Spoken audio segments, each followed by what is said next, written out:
Making it work. Hi, we're just gonna jump straight in. I'm Coleman. I'm Steven. Wait. Yeah. Now he's Steven. We're fixing things. We're doing stuff on the fly. Yeah, we're gonna head down right now. It's a bit of a later start than normal. We're gonna have Mason and Kevin. We're doing stuff. That is correct on what the decks they are. Yep, that's what I thought. Alright, we're going to head down there in the chat. Well, before we down, Naya Midrange versus Hate Pairs. Who do you think's gonna win? Hate Pairs. We're going to head down there. All right, I'm gonna give it to Naya because those cards are weird, and sometimes weird cards win games. I would know. Bye.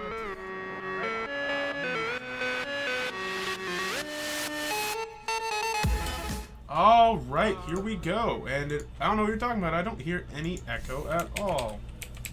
Is it? I think so. Okay. I think so. Okay. Yeah, I'm gonna give it to Hate Pairs because, like, out of all decks that are capable of dealing with, like, weird things out of nowhere. Oh, C-Frog with the resub. Or actually, just regular sub. Thank you for the subscription. Yeah, we You appreciate should it. see some stuff Welcome head to up right the- here.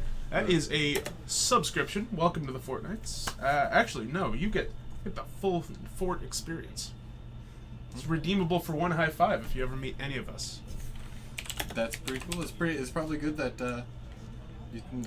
I've learned that now because I don't. Strangers. Hey, like, I'm here to cash in. The money in the it's money in the bank. Okay, I gotta go so, like $1. A Pyrite Spellbomb from Mason. That is entirely true. Nobody pilots Mason's deck like Mason. That Because you Mason- might not think that's good enough, but sometimes that gets it. What's up, Bad Johnny PR23? I don't think you're that bad at all. Wait, no, he's the PR team for the guy named. Oh, Bad it's Johnny. Bad Johnny. Oh, this is a Yeah. 23rd PR team. Yeah, In which case, you got your work cut out for it. Johnny's a difficult guy to work with. So, Leonin Arbiter here for Kevin. Mason's gonna untap. He's gonna hopefully not have a fetch land, otherwise that Arbiter's gonna be Looks awkward. like he always got a basic. Oh, he's just gonna go. We're ahead just and gonna kill crack the Spellbomb and go after the Arbiter Traverse. and into Traverse the Ulvenwald. Now, crucially, doesn't have Glare. I'm gonna go find a basic land, but it. Play that card in standard. beggars can't be choosers.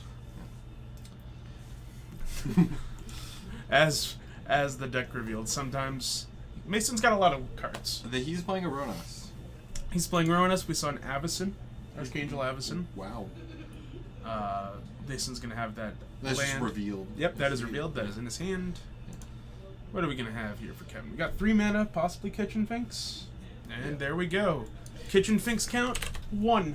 Fun fact: I played Kevin's Green White Hit Bear decks at a GPT and won with it. That does not surprise me at all.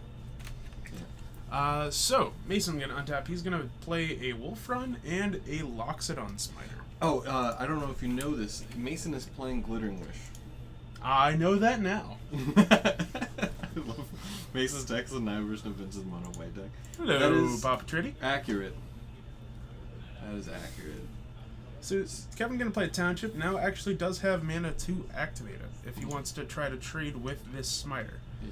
How Well, do you it already trades well because it's because of Exalted. Yeah, that's true. It does come back with a +1. It will come back because With a -1/-1. yep, counter. it does die and comes back. And comes back. And comes. Oh, whatever. There we There go. we go. Okay, Kevin's got that come back. He's gonna gain 2 life. I like how he has the counters mixed. Yeah. And Mason's gonna draw a Storm Breath Dragon. Now that'll be very good. Next turn, if he can find There, one. Mom and Pop, Thopter Shop. Yep, Open up. P and Kieran Nalaar coming down for Mason. This is one of those things where this is happening right now. This is in fact happening. Yeah. We are doing it live. This is a journey through Frontier. And the bait, and then a Loxodon I was gonna Smiter. say. And a Loxodon Smiter. And But on this side of the oh, battlefield. on Mason's side. Okay. I was gonna say because like Kitchen thinks that is not Frontier legal. No. Kitchen Finks is also absurdly expensive. Card's pretty good. So Kevin going to play a 1 mana spell. Looks to be a second Hierarch. And now is the second verse as good as the first? No, it is like twice as good. Oh, it's twice as good. Okay, I didn't know you were dealing with like We'll see. One hierarch gives you +1/+1 and 1 mana. The other one, Jeff, thanks for this. Thanks for the host. yeah. Hello to everyone coming over from the Jeff Hoogland stream. It is quite the difficult sentence to say. Thank you, everyone coming over from the Jeff Hoogland stream. You know what, Steven? I've had enough of your sass. It's been exactly 10 minutes. I've had enough of your sass. That's what I add to the stream. Any living end in the house tonight? There might be. Yeah, maybe. There's a lot of people I haven't seen before. Yeah, true. But that doesn't really say much because I don't play Modern.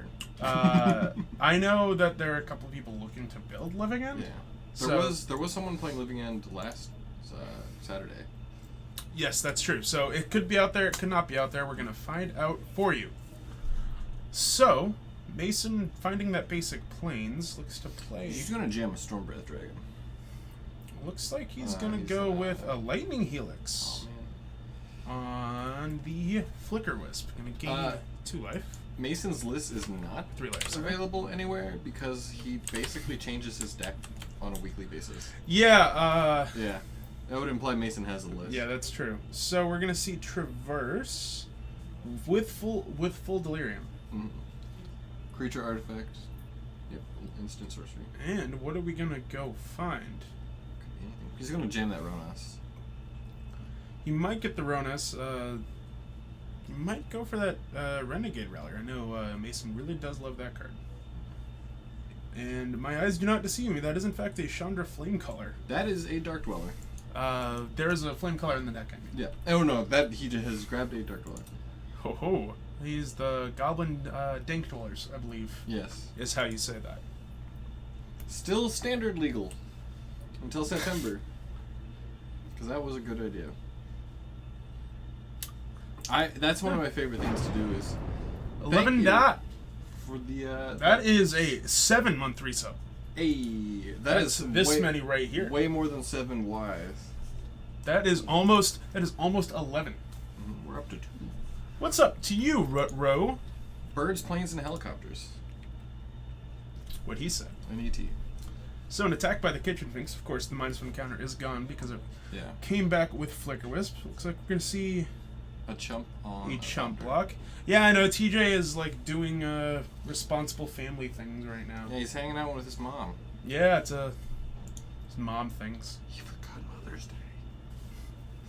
I don't know if that's true. He's probably watching. Yeah, probably at some point. So voice of resurgence come down for Kevin. Now, funny enough, Mason has the voice as his picture. That is Kevin true. played the voice though. Yeah, I don't like Mason's got so much stuff, but I don't know what he does. Like, I think he's probably gonna Dark Dweller and then Helix something. Well, we're just gonna traverse again. But he cannot. It's only instants. Let's pull up Goblin Dark Dweller really quick. Whatever. Where is it? There it is. Finding Or buttons. it might be. Is it just 3 or less? No, I'm thinking of Torrential Gear Hulk. I'm thinking of Gear Hulk. Instant thinking of Gear or Hulk. sorcery. I'm thinking of Gear Hulk. I thought it had both. I get them stipulations. confused all the time. Don't Gear Hulk worry. can't get sorceries. So that's gonna go find Ronas the Indomitable. Is TJ playing or taking the day off? TJ is hanging out with some family members. TJ doesn't play Magic. There's also that. So the end step activation of Gavany Township is going to lead into Kevin's turn. He's going to draw. He's going to survey the board states. I think Chandra Flamecaller might be Mason's best draw. Is land into Chandra Flamecaller. Oh, I agree. Just So wipe a board. he's going to sack that canopy. Going to draw a card. He obviously didn't like the first one because he's going to go for another one. It's also at 23 life. That is true. I don't know why it's at 25. Razorverge Thicket. Awkwardly not the best land when you have 4 lands out. But he does have that Hierarch. So that Hierarch can activate the Gavany Township. Yeah. Watching Mason's deck evolve, that is very true. At one point, it had Evolve in it. At one point, we did in fact see Eldritch Evolutions. But Well, I was talking about the Simic dude, the experiment one. Oh, that's what you were referring to. But it also had Eldritch Evolution in it too. So Mason's gonna undep. What is he gonna do? He's gonna Glittering Wish. Now, what does he have as a wish board? I have absolutely no idea. All he showed me was that he had Glittering Wish. What are we gonna find? We're gonna go on a journey. If there's we have there's a Nahiri, there's a Najani. Of course, we have Deflecting Palm. Oh, Deflecting Palm? Yep, Mason and his Deflecting Palms. Fun fact, Deflecting Palm, standard legal. It's an Elder Spoon or Shadow Servant Fad. No, I'm thinking of Ride Down. Never mind. To take that back, Ride Down is another card Mason plays. So an activation of the township on Mason's end step, I should say. I don't play Magic. I'm making these things up. So Deflecting Palm going to be pretty awkward against that Voice of Resurgence, Mm-hmm. since you don't really want to use it on your own creatures because, well, You're right. So he's definitely going to get a token if he wants to use it. I think it's just a rattlesnake. a Rattlesnake, you say? Yes, a rattlesnake. A. You don't. It's like This reference is lost on me. well, you know what a rattlesnake is, right? I do know what a rattlesnake is. It has its rattle to warn you not to provoke it, kind of thing. It's Okay. warning you, and that's so he just has it's rattlesnake. So Deflecting Palm on that Kitchen Finks. Kevin hopefully remembers his trigger. Mm-hmm. And looks like he is going to respond to that Mm-hmm. by hopefully playing a card. This looks to be Collected Company? Oh, Restoration Angel. Okay, so that's going to flicker. Remembers the voice. And it does not look like it. It looks like you forgot the trigger. It's unfortunate. So this was a prime example of, well, we can't actually go out there and remind them of the triggers, because we can only correct illegal board states, and that's not illegal. That's just unfortunate. Yeah. So a Path to Exile gonna take down that voice. That's a double mistrigger. Well, Path doesn't. Its voice says when it dies. Well, it's also when you cast a spell on your opponent's turn. Unless This is on Mason's. This is turn. on Mason's main turn. phase path. Yep. And there's the Ronus. There's a Ronas the Indomitable, Which is it can attack and block. true. It actually can't. Dark Colors is a 4/4. I think Ronas It's 4. is it? Yeah. Well, we can't actually pull that up because it's not in the system yet. David. Yep, can't pull it up. He's yet. a 5/5 Death Touch, indestructible. Can't attack or block unless you control a creature with power 4 or greater. Yep. And is a 2 and a green. Yeah. Also gives +2/+7 trample for 3 mana, which is very relevant. Yes, that is pretty important. In board Important. Like he states. can't give himself +2/+7. It does. It does say another creature. Mm. So Mason's gonna play that indestructible blocker. It's gonna be pretty good against Kevin's non-flying threats. The Resto Angel, on the other hand. That, however, I does do. have flying. I do like the life totals.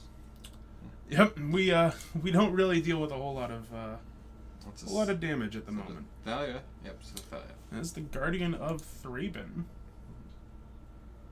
And Kevin's looking to attack with that Restoration Angel. Mm-hmm. No fear though. There's one colorless mana up.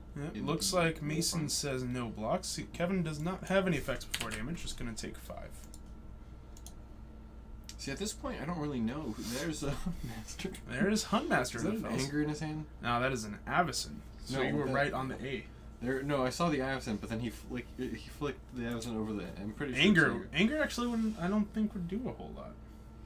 That's true at this point. Oh, it gets rid of the Thalia and the Sphinx. Oh no, that's the Stormbreath Dragon. Okay. They're both red. And from Theros. So we're going to go. So this Kitchen Finks is looking like it's blocking. I think he's the going to give Ronas? something. Oh no, we're just casting Avacyn. Okay.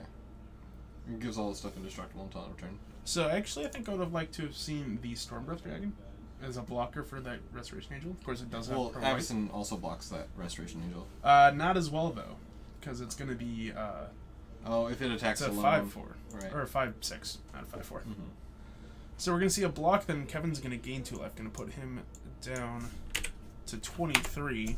Not as big of a of combat as Mason was looking for. Yeah. Activating the township. On the end step, going to put +1 counters on anything. Now that Restoration Angel is going to beat up its other angel. I think colleague. it was in combat to pump the Finks so that it wouldn't die. Because it was attacking by itself. Okay. So I got +2/+2. And so it was a... no. On it was Mason's a 5/4, turn? It was a 5/4, yeah.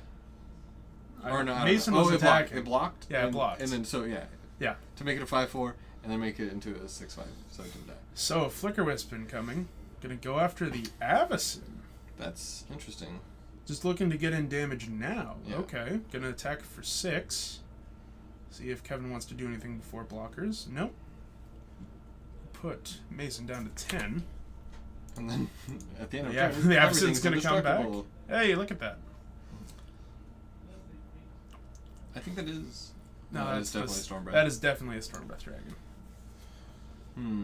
I think that Kevin just has it with the township having activated 4 times. Yeah, Gavany Township, one pretty good magic That's card. it's a 4/5 noble hierarch.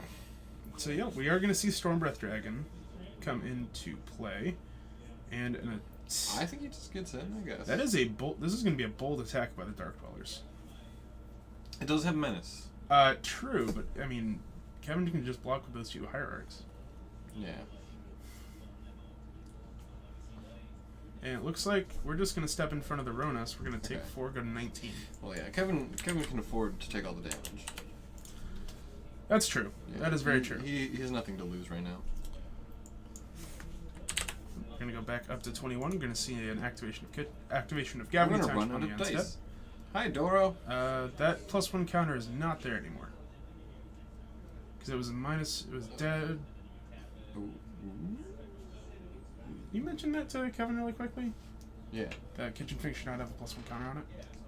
We'll see when he's done manipulating dice. Yep. Finks had a -1/-1 counter, right? Yes, it's not gonna. Yeah, It there's has nothing no on menace, it. Yeah. Okay, so. I like the logo keys. Like, Finks had a -1/-1. Fix your Finks. That's a tongue twister. That is actually difficult to think. Let's not try to say that one. Fix too your many times, Finks. Yeah. So, Kevin's going to untap. He's going to crack that canopy he just played. So, we're going to draw another one. Did Maeve make that sign? Yes. That looks exactly like a sign Maeve would make. Oh, hello, the Lord of Jumd. TJ is, He do panic. Do Yeah, no, actually actually Panic. TJ yeah, Panic is... is yeah. TJ is listening to Panic at the Disco, actually. I have seen Panic at the Disco Mhm. in concert. I was in middle school. It was pretty great actually. True story, though, he is, in fact, at a disco. He's always at a disco. True. TJ is at a disco. I think that would be a good gift for TJ. Just a disco? disco ball on a keychain. So Flicker's going to go ahead and target the Avacyn again. Yeah, just get Separate gets the- Flicker Wisp. Yeah, it gets the flying block out of the way. 'Cause So we're going that's to a lot block. of damage coming in. And it looks like we're going to go ahead and block that Flicker Wisp. We're going to take 5 damage. Going to go to 5. But looks like Mason might be clawing his way back into this. If he draws nothing but Storm Breaths, I'm pretty sure that he just dies to an Alpha Strike, though. It's looking pretty close. Howdy, Spammy V. It's up to you, man. Doing spammy V things. My name's Woody. Howdy, howdy, howdy. Yeah, what he said. That's the shark from Toy Story. Yes, it is. So Mason's gonna find a Pyrite Spellbomb, which actually will take down that Flicker Wisp. Yes. That's interesting. Yeah, and we are gonna play that Spellbomb. See, I'm kind of wondering if Mason has a lethal damage in the air. No, it's not even close. Okay. So it looks like we're gonna crack everything. To be named is here to watch some stuff. Well, we got stuff. We certainly have stuff. Yeah, we are not lacking for stuff. Look at the board. There's many stuff on board. True, you've got classic modern playable cards, Archangel Avacyn and Pyrite Spellbomb. That's some stuff. This is like the worst.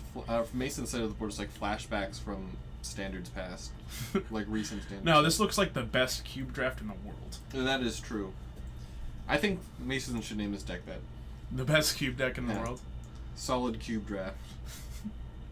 So Mason is going to pass the turn after that. Doesn't want to go attack. I guess Mason is kind of almost there. Yeah, he's looking pretty close. The Stormbreath having pro white, surprisingly relevant. It's not very surprising if you ever see a Path to Exile in your hand and you're being attacked by Stormbreath Dragon. Trust me on that one. Or if you want to block with Lingering Souls. I think, though, Kevin just needs another Flicker Wisp or Flicker Effect, and he wins.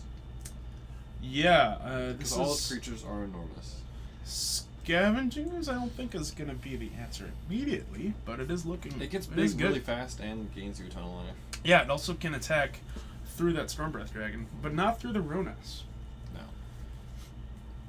That Death Touch ability on Ronas is looking pretty strong right now. You can just step in front of one of those hierarchs and... I would not you know. be surprised to see an Always Watching come down from Mason's side of the field.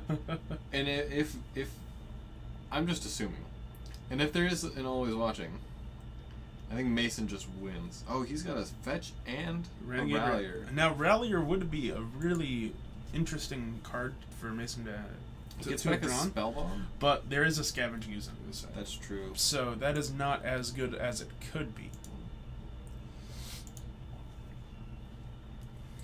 Oh, nice little command there, Dora. Oh, it's a good thing 2J was in here earlier, so we updated that. So the fetch going to go for that Temple Garden tapped. Obviously doesn't want to shock himself since he's at such a low life total. Well, the difference between being at 3 and 1 is not very big in this particular instance. True, but at the same time, it's just, good strategy. Hey, Dora, I haven't stopped giggling all day about that picture of the possum. So Renegade Rallier going to try... No, looks like Kevin's just going to let that come back. I think, yeah. Just saying, hey, my cards are a little bit better than Pirate Spellbomb right now. And it looks like Mason's deciding to get into the possible red zone. That's an interesting one. So, actually, all day, I've been sitting. I just randomly giggle out of nowhere. So the PNK and Nalar entering the red zone. Kevin just says, you know what? I've got enough life points. I'll go down to 19. And we are going to activate that Scavenging Ooze. Mason might try to respond to this. That really is getting to you, isn't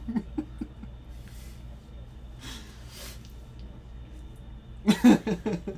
Wow, that is the giggle fest. So Kevin's gonna go back to 21 after these Scavenging Ooze activations. Maybe he wants to do it again. Yeah. And go after that. It says one bad word, and it's like one of the least bad words. Yeah, this Scavenging Ooze is it's doing some ooze things and that it's getting out of control quick. It's really getting out of hand fast. And now that Spellbomb isn't able to kill anything. Spellbomb can hit face, right? It can hit face if you're I desperate believe that that's how this game is going to end. A pirate Spellbomb to the face. to targeting someone's face. Yes. Okay. So we're gonna see a path on the Ronas. Okay, now unlike the previous gods, these ones are still creatures no matter what. And it looks like Kevin's deciding to Alpha Strike, and that is gonna be good enough. Oh, he's gonna activate the the Wildwood too. Oh, it's the classic 5 attackers versus 4 blockers, and all of them are lethal threats. Yeah. So, Oh, Mason does have mana open. He does have mana available, but it's a Hunt Master. It is, so in fact, that's not going to Hunt be Master does, yes. good enough. So yeah, Kevin taking down game 1 in this creature mirror for lack of a better terminology.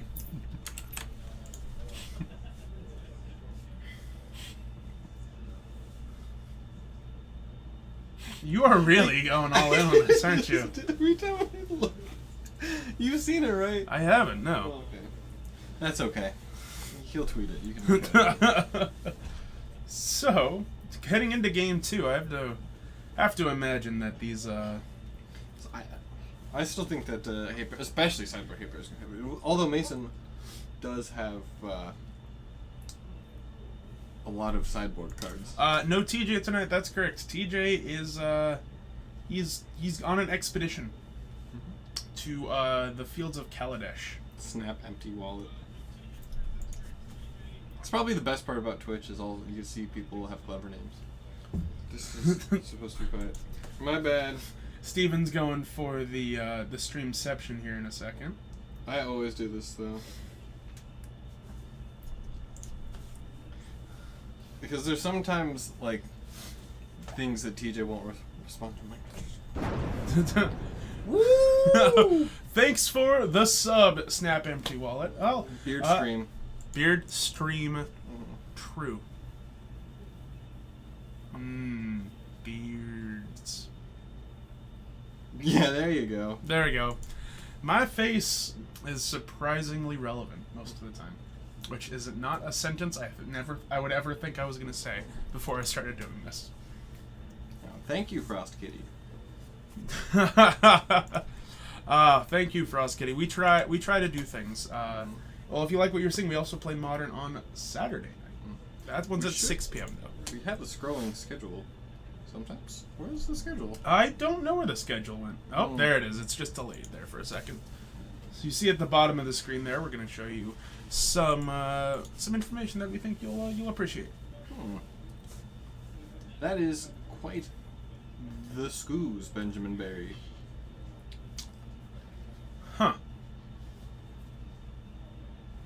That's quite the thing there.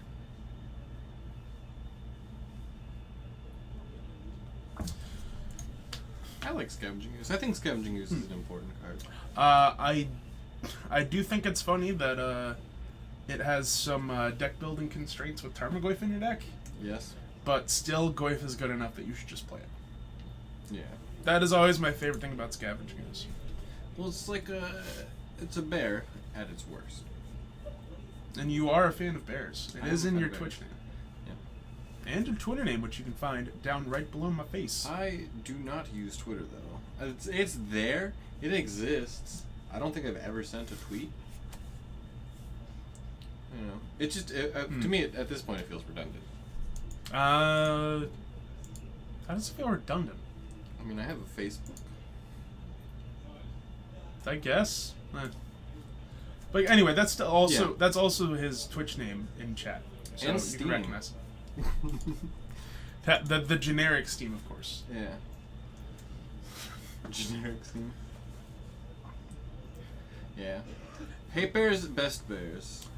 Well, the Hate Bears, I think they need to go to some anger management, and I think that's what Kevin's gonna look to board in. Maybe some Forge Tenders to try to do some try to do that.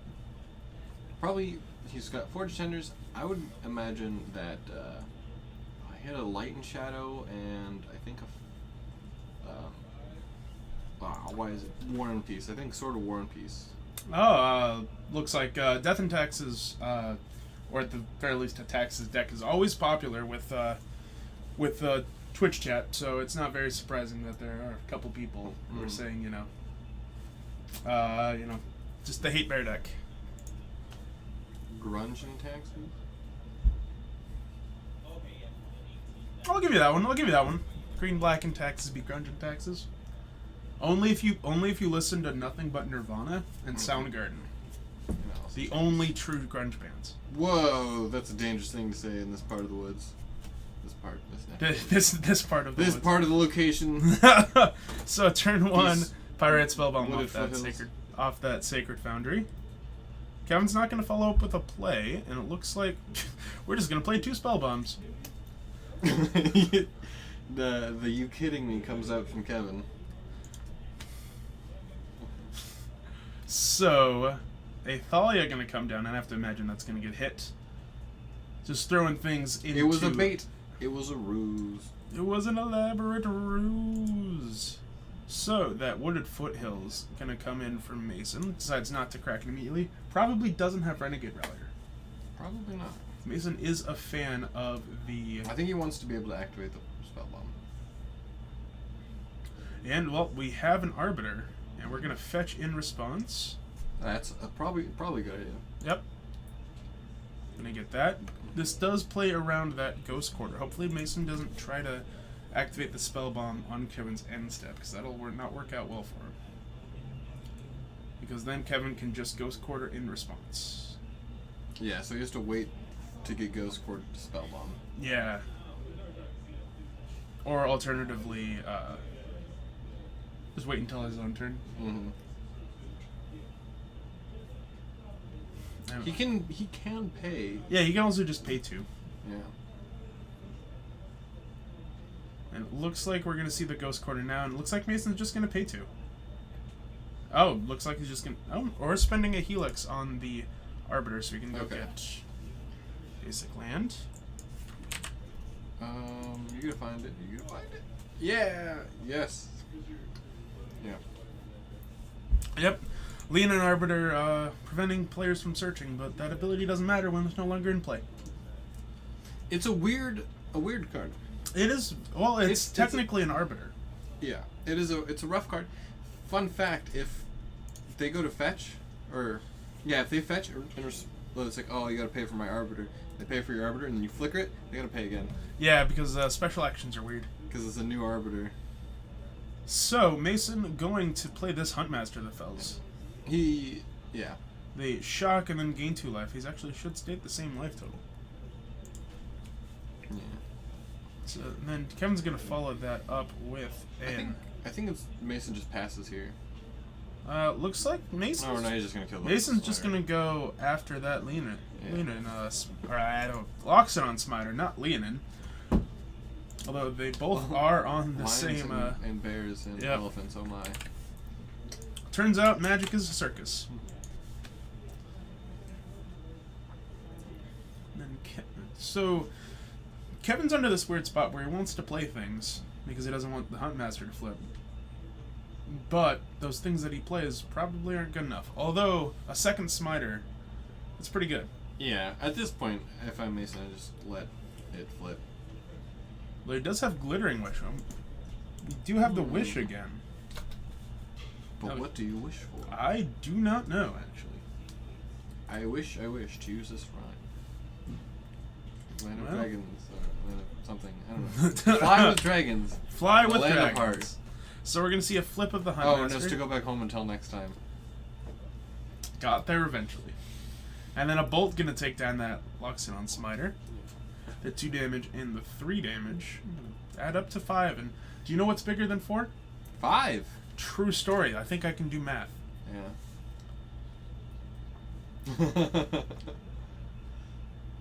Oh, it is a zoo. Oh, it is a zoo. Ugh. I'm trying not to make as In a many land puns apart. since I'm sitting in TJ's seat.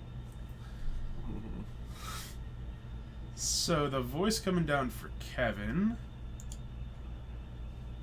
Looks like Mason's gonna decide to fetch.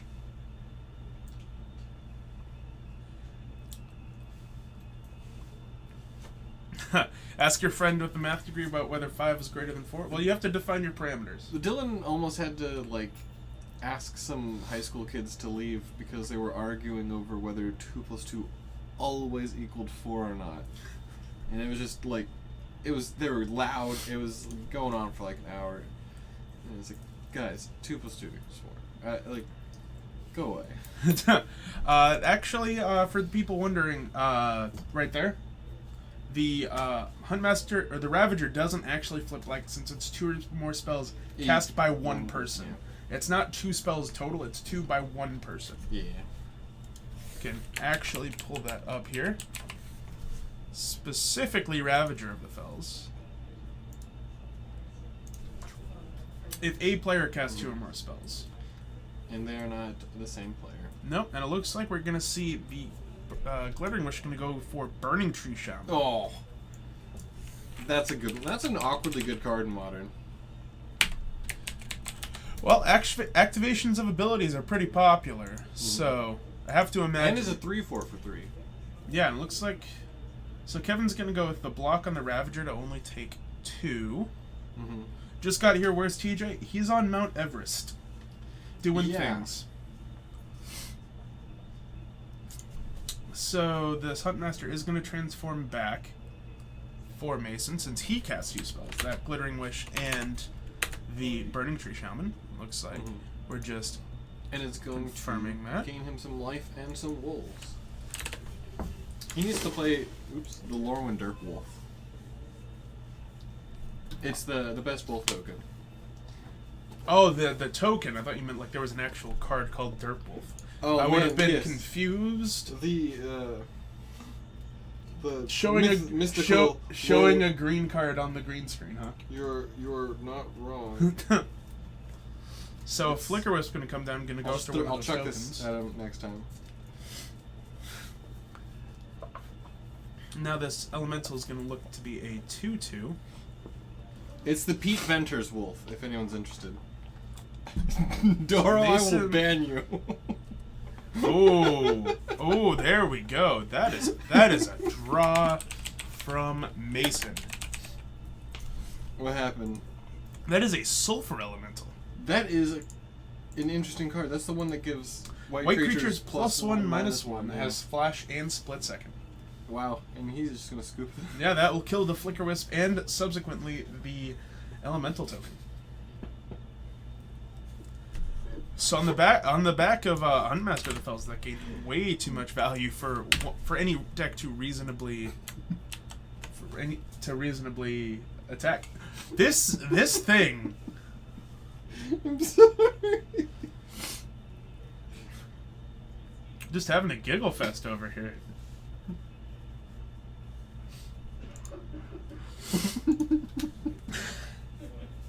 So the interesting thing about Sulfur Elemental, that it's not a one-sided effect.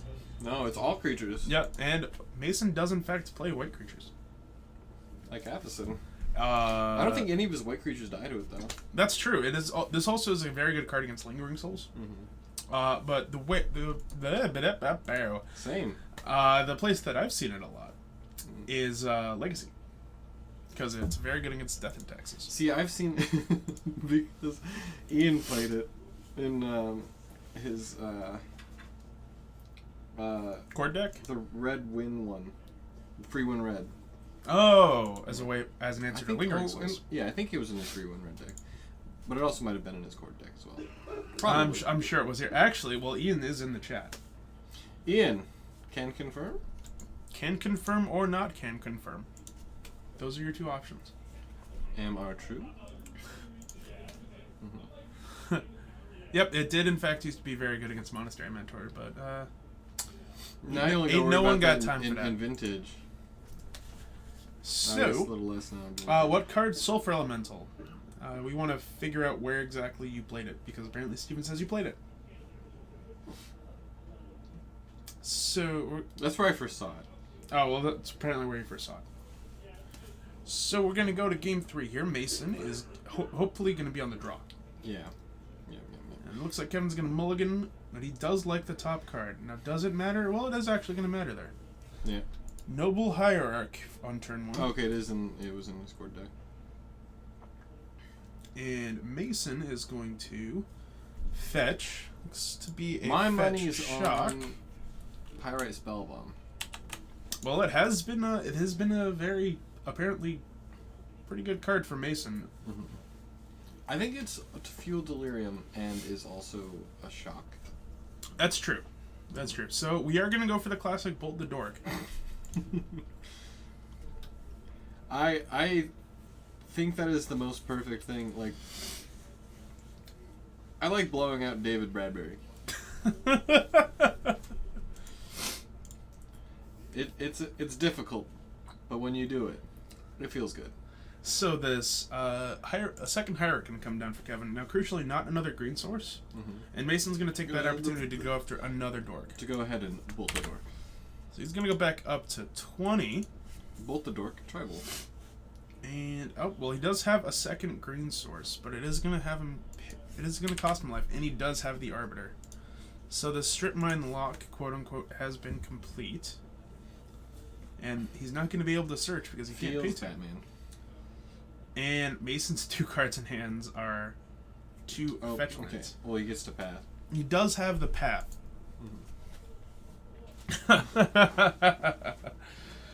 He does have the path so that he will be able to search.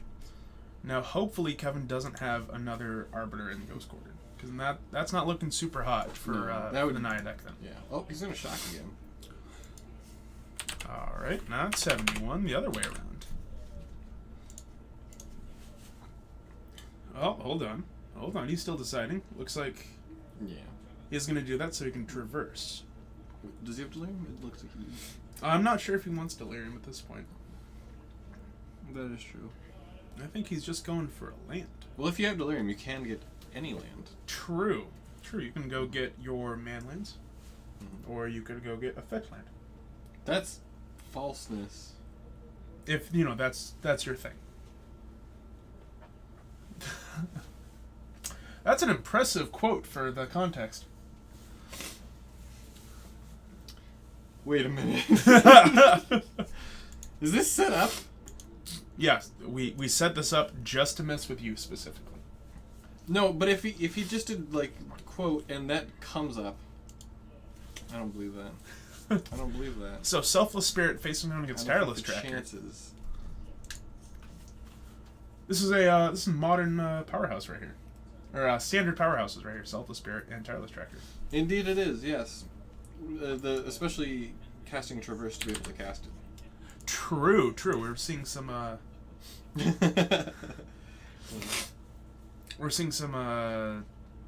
standard playability for these cards, which is nice. It's always nice to see some cards make the jump from standard to modern.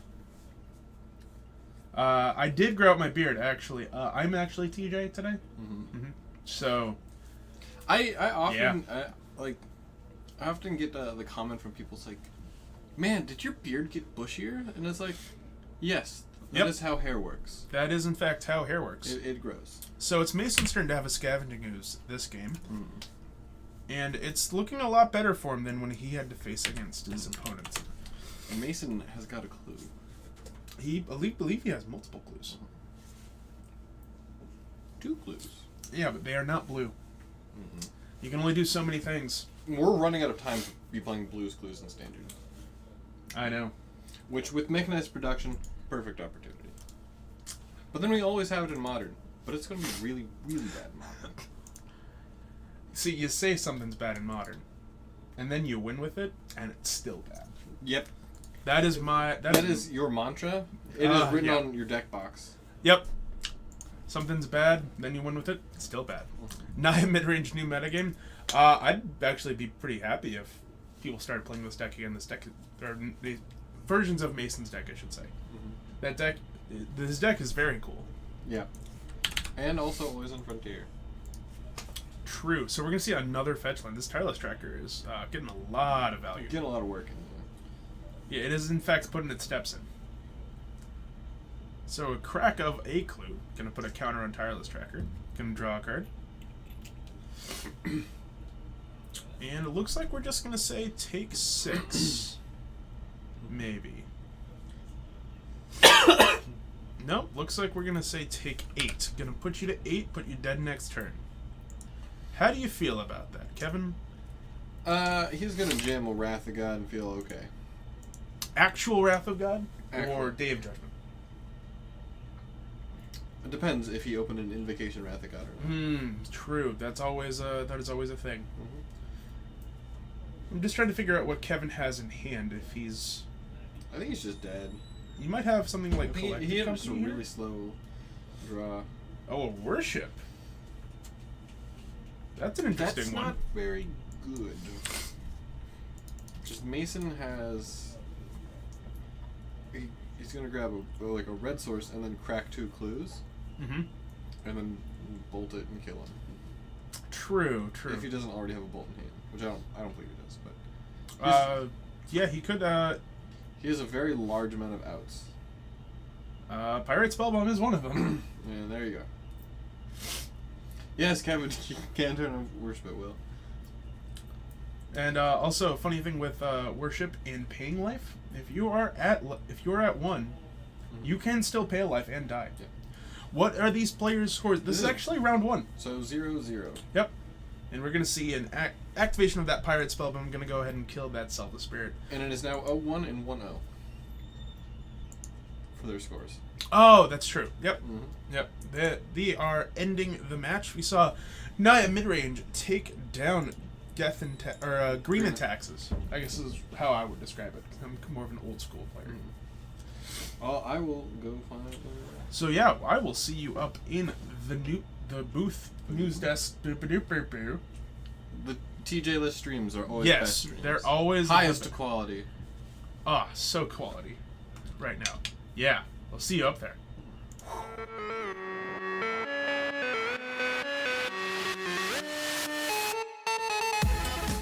Alright, welcome back up to the booth. Steven is going to go find us another match, see if we can find something. There is some time left in the round, obviously. How much time do we have left? There's about 4 minutes left in the round, so maybe we'll get something else, maybe we won't. I don't know. It's weird being this side of the booth. Yeah, welcome to the Geek Fortress stream. We didn't have time to go with the opening earlier because, well, we started a little late. It happens. But yeah, this is we're coming. I'm just gonna wait until the new round's up. Okay, no problem. Just ignore me while I blow my nose really quick.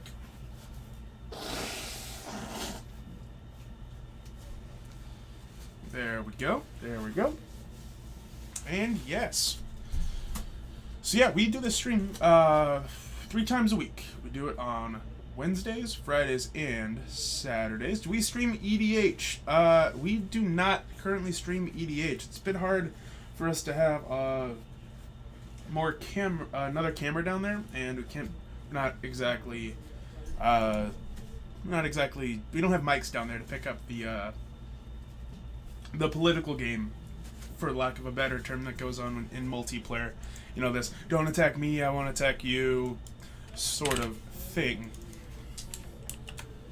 My nose, my bits. So much bits coming out of my nose. Sorry about that. I apologize for any headphone user that had to listen to that. But yeah, anyway, so we're currently at the end of round 1, maybe going into round 2.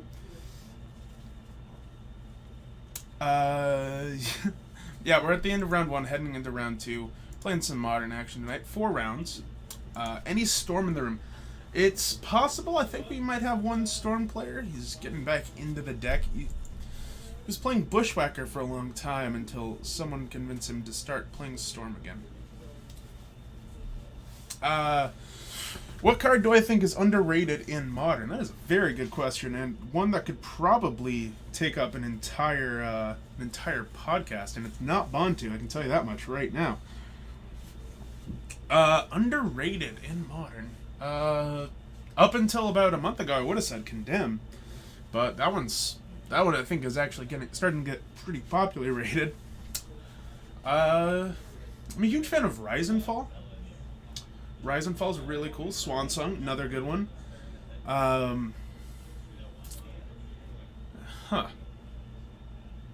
Maybe Pentad Prism. I know it's seen playing ad nauseum in other artifact decks, but I think that card is a lot better than what its reputation would suggest. Muddle the Mixture is another good one, but I'm not quite sure that the actual spell part of Muddle the Mixture is good enough. From the new set though, that's another good one.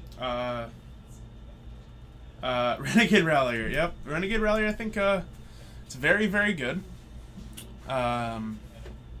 However, I'm not quite sure that it's not format defining as much as I thought it would be. I think it is a little bit better than Fatal Push, which is apparently a controversial opinion. say that Fatal Push is not the best card from that set for Modern, but that's just me. So we are going to be heading into round 2 here, and I'm just waiting for not Mason. Mason won our game on camera. Waiting for Steven to come back with another match. As foretold, I'm still not sold on that card yet, but I can definitely see the hype. Playing a bunch of zeros and then ones, this sounds very exciting, I should say. That's not really, it's not, I personally don't like it very much, but if you do like it, that is totally, I have no problem with that. You are entitled to your own opinion. Well, Logan, you are out there, so you can see with your special eyes if we can see the doubling season deck. Need the spice. The spice must, in fact, flow. Doing some spicy things. Spicy meatball. Other things involving spice. I think that's it. That's all I got. Oh, never mind, Logan. Oh, he went home. Nice Dune reference. I feel like that's the only Dune reference that people use, so I'm not quite sure. It's a nice one if it's a little overused. Any Lantern players? Okay. Oh, this is an interesting one. See Brian out there. Yeah. Brian watches our stream. Yeah, we have a user. We have a user. A viewer. A viewer. The viewer That's is what it the is. word we like to use. And then who is he playing against? He's playing against Greg. Okay. Greg is playing Merfolk. And do you know what Brian's playing? He's playing Mardu tokens.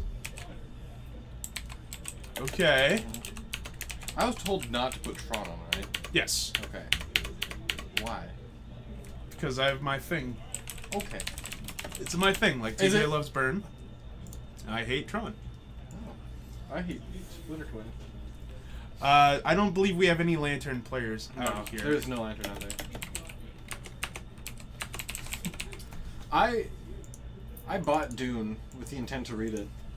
You And I haven't got yet? what? Yeah, have you read it yet? I have read like the first 2 chapters, and I don't think it's the book for me.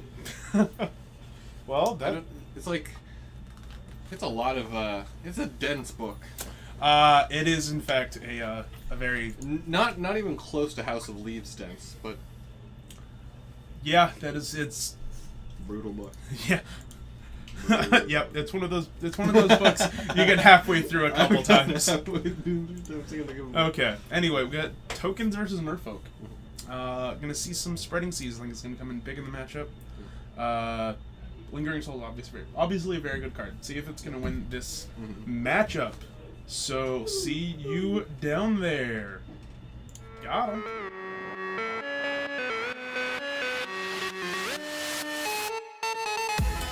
All right. Well, There. we are heading down here. We're just gonna get started right there. I am TJ has a name, and he's not here right now. He also is at home. Mm-hmm. Yeah. True. Who is the hobo with the black beard? What I was referencing is TJ. Oh. TJ's the hobo with the black beard. No, he's the hobo who used to be a senator. This is just a really, really dark gray. So, turn 1 Cavern on Merfolk gonna play a Curse Catcher. Curse Catcher. Catch the curse. We're gonna draw another Curse Catcher, Mhm. but we do have a second land. So, what are we gonna see? We're gonna see. A Merfolk. I'd be impressed if you didn't. Yeah. So Silvergill Adept's gonna reveal a second Curse Catcher. He's gonna draw a card, and we're gonna see an attack for 1. He's playing the it's like a slightly less aggressive Merfolk. It's playing things like more Master of Waves than not. Oh, okay. Well, that Master of Waves is gonna come in handy against this Yeah. young Pyromancer and all of those red spells. Yeah. So It's awkward because he plays he can't play the Kira yes, because Kira is not a Merfolk true. unless he awkwardly named Spirit with that cavern. I'm pretty sure Curse Catcher is only a Merfolk, so I don't think it's a Merfolk spirit, even if it is the spirit of Merfolk. Mm-hmm. So attacking before playing anything else screams, I don't have a lord. Yep. And he is going to decide to play a second curse catcher. Mm-hmm. Which I think is pretty, especially like I don't know if he knows what Brian's playing, but against tokens, that's pretty good. Yeah, when you lead on a young pyromancer and especially miss your third land drop. And if Greg can find a land here, this Master Waves is going to threaten to overwhelm the board state. But it looks like Brian dodged a bullet there in that he doesn't actually have one. And down comes the Reejery. A Marrow Reejery comes down. The first Lord gives Island Walk and +1. Does it give Island Walk? I know it gives +1/+1. Reejery does not give. But it's whenever you cast a Merfolk, you spell, untap a permanent. You get to tap or untap. Yeah. So you can also untap your own lands. And play some more Merfolk to play more things. Yeah. It's a Pseudo Storm Enabler. So Pseudo Storm is the name of my new. I don't know, but it's going to be something. It's my Tumblr, pseudostorm.tumblr.com. So Bolt gonna go after. Does he take out 2 curse catchers? For 1 no, Bolt? he is just gonna say, Bolt resolves. I have no effects. We're gonna get an elemental. Yeah, good. And then we're gonna go after another curse catcher. So sack the curse catcher. Got him.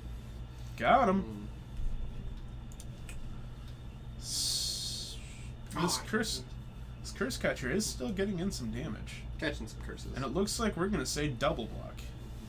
So we traded 2 bolts for 3 creatures. Seems pretty good. It's not bad. That's a good exchange rate. That's about what you want. Yeah, that exchange rate probably is good enough most places. There is mentors. There is a Thoughtseize in that hand too. There is multi-mentors. Multi-mentors. So a second Pyromancer from Brian. I would have offered the Pyromancer for the Reejery. Well, the Reejery wasn't attacking. No, I would have swung. Oh, you would have swung with it. Okay, I think I probably would have too. You have the back. Because there's no way Greg blocks. Yeah, Greg's creatures are much more important than yours are. And Merfolk, it's very good at staying ahead, but when you break it up, it's a little bit more difficult to come from behind. I have a feeling Greg has a handful of not Merfolk. Well, he definitely has the Kira. Mm-hmm. So that is 1 out of, it looks like 5 that are not Merfolk. But I think we're going to start with an actual Merfolk here. Through that cavern. We are going to play Lord of Atlantis. Get a trigger. And, yeah, we are going to see a trigger. Now it depends on what we want to do with that. I think he's going to give the... Looks like he's untapping because the the island. cavern doesn't matter. And we're just going to activate that Mutavault and attack for 4. Oh, we're also attacking with the Reejery. You would have to double block to kill either one of them. And that is pretty good. And it looks like Brian decides he agrees with you, so we're just going to take 7. We're going to go fall all the way down to 9. They have this awkward thing where they both can attack because they're no one wants to lose their creatures. True. But that Lord of Atlantis being a 3/3 does stack up well against young Pyromancer. It is interesting that they're both hurting for lands. Yeah, it is a little bit funny. Maybe that's why Brian decided to go after those curse catchers with such intensity. Yeah. Ooh, but he just kind of stopped that. So Path gonna take down that Lord of Atlantis. Now we'll give Greg the 4th land to hit that Master of Waves. The Master Waves, also the Kira, also. If he has a Spreading Seas, he can just win. Yeah, Spreading Seas right now would be a very. I guess he doesn't have the Lord of Atlantis anymore. No, but he is gonna. That is another devotion count, Mm-hmm. which is very good. I like devotion. I like the mechanic. The awkward turn 5 Aether Vial. Yeah, Aether Vial is very good in turn 1. Not very good in turn 7. No.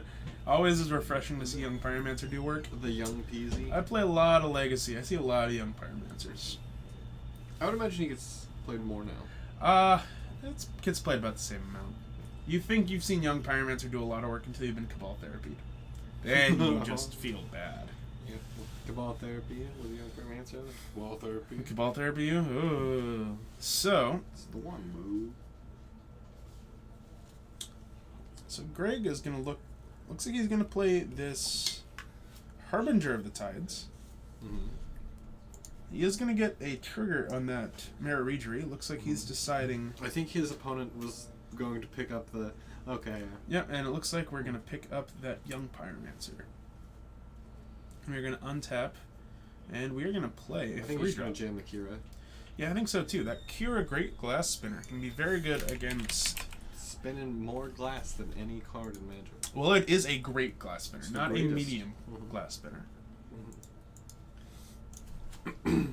So yeah, Kira, very, very not sulfur elemental. I don't know why that's coming Yeah, up. save. And there it is. It showed up right as it came out. Mhm. So Kira is very good against decks that Good decks. job. It's very good against decks that want to play the 1-for-1 removal game. Yeah. Something like Lightning Bolt or even or cards like Path Decks or Lightning Bolt. It's less good against Abrupt Decays. Yeah. Because Abrupt Decay can't be countered, but this is still very good.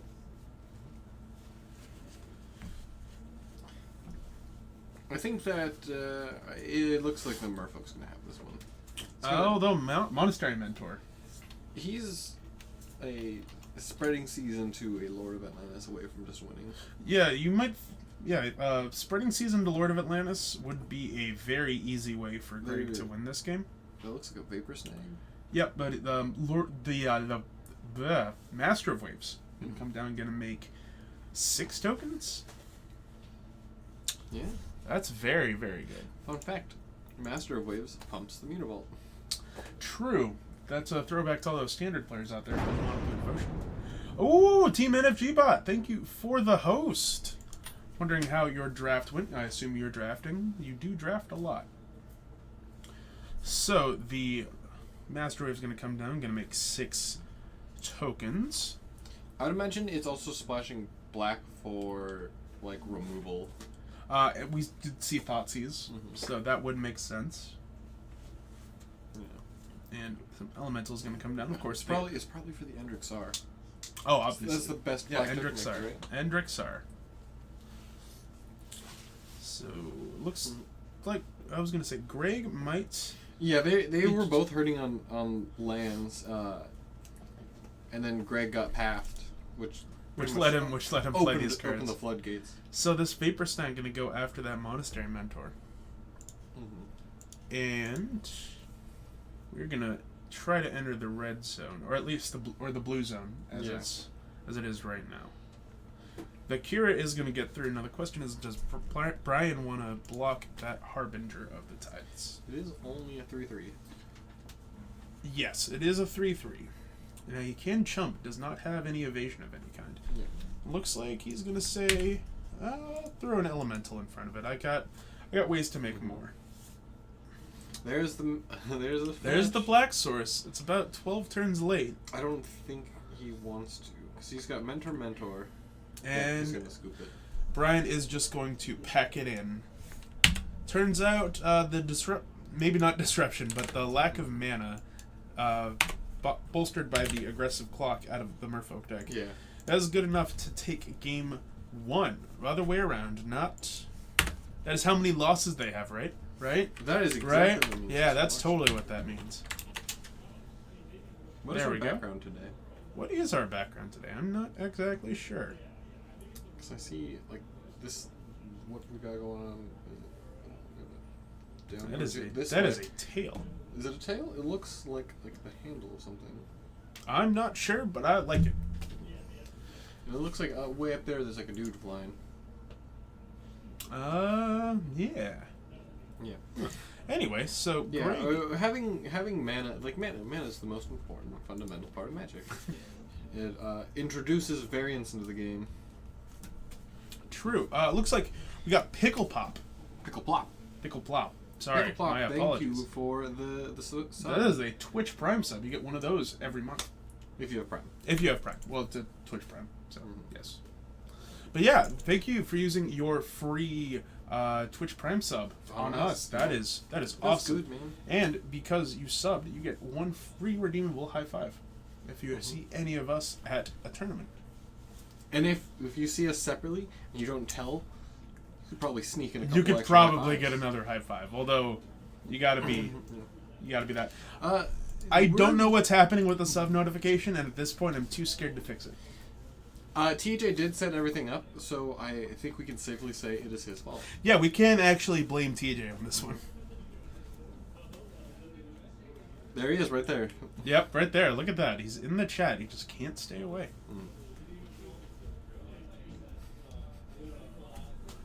So, sideboarding decisions.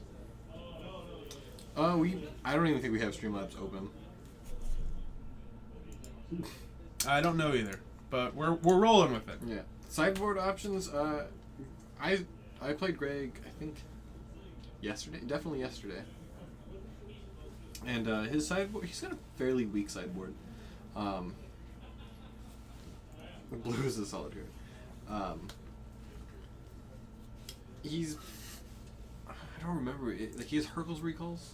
Okay, probably not coming in the Yes, matchup. yes, Maybe something like Gut Shot. I knew that was pretty popular. He does for a have. little He has bit. 3 gut shots. Gut Shot can be actually pretty good against Young Pyromancer. Stops lets them make 1 token immediately if they have a spell. But He has the 1 blue mana spreading seas that doesn't draw you a card. oh, Seize Claim. Yep. Stuff like that. Okay, so pulling the old 7 Cs strategy. Yarr. Greg is trying to do his best Styx impression, but he doesn't get a whole lot of revolt triggers. He can't play Renegades. That was a deep joke. Styx was the first band I ever saw in concert. Because they're awesome. Styx, Because I was like 4. Styx is way better than ZZ Top. See, look at that. Hey, there we go. Our Birdhouse. notifications are back up. Birdhouse 87, as opposed to the other 86 birdhouses. Welcome to the Fortnite. The tragedy of the first 86. The That's my new band name. tragedy of the first 86 birdhouses. It's a very long band name. It's the new song by Fall Out Boy. I would have said Panic at the Disco. See, Panic at the Disco has like weird names, Mhm. especially movie quotes from that one movie that I don't know. But Fall Out Boy has the really long band like song names. Oh, like I don't know. The ones that I can think of are all like Panic at the Disco related. Yeah, Like I Write Sins Not Tragedies, but it's better if you do. but it's better if you do. Yeah. So Brian's gonna be on the play for this game too. Looks like he has Zealous Persecution. That is a Perforos. Zealous Persecution makes sense for the black and also the tokens. I think it's basically black-white tokens splashing red for Young Pyromancer and bolts. That does make sense. I have seen Coheed and Cambria song names. I've also seen their album names. I did. Welcome Home. These don't seem very long or intricate. Oh, let me show you. Let me show you these intricate names New sometimes. songs by the Possums Cat.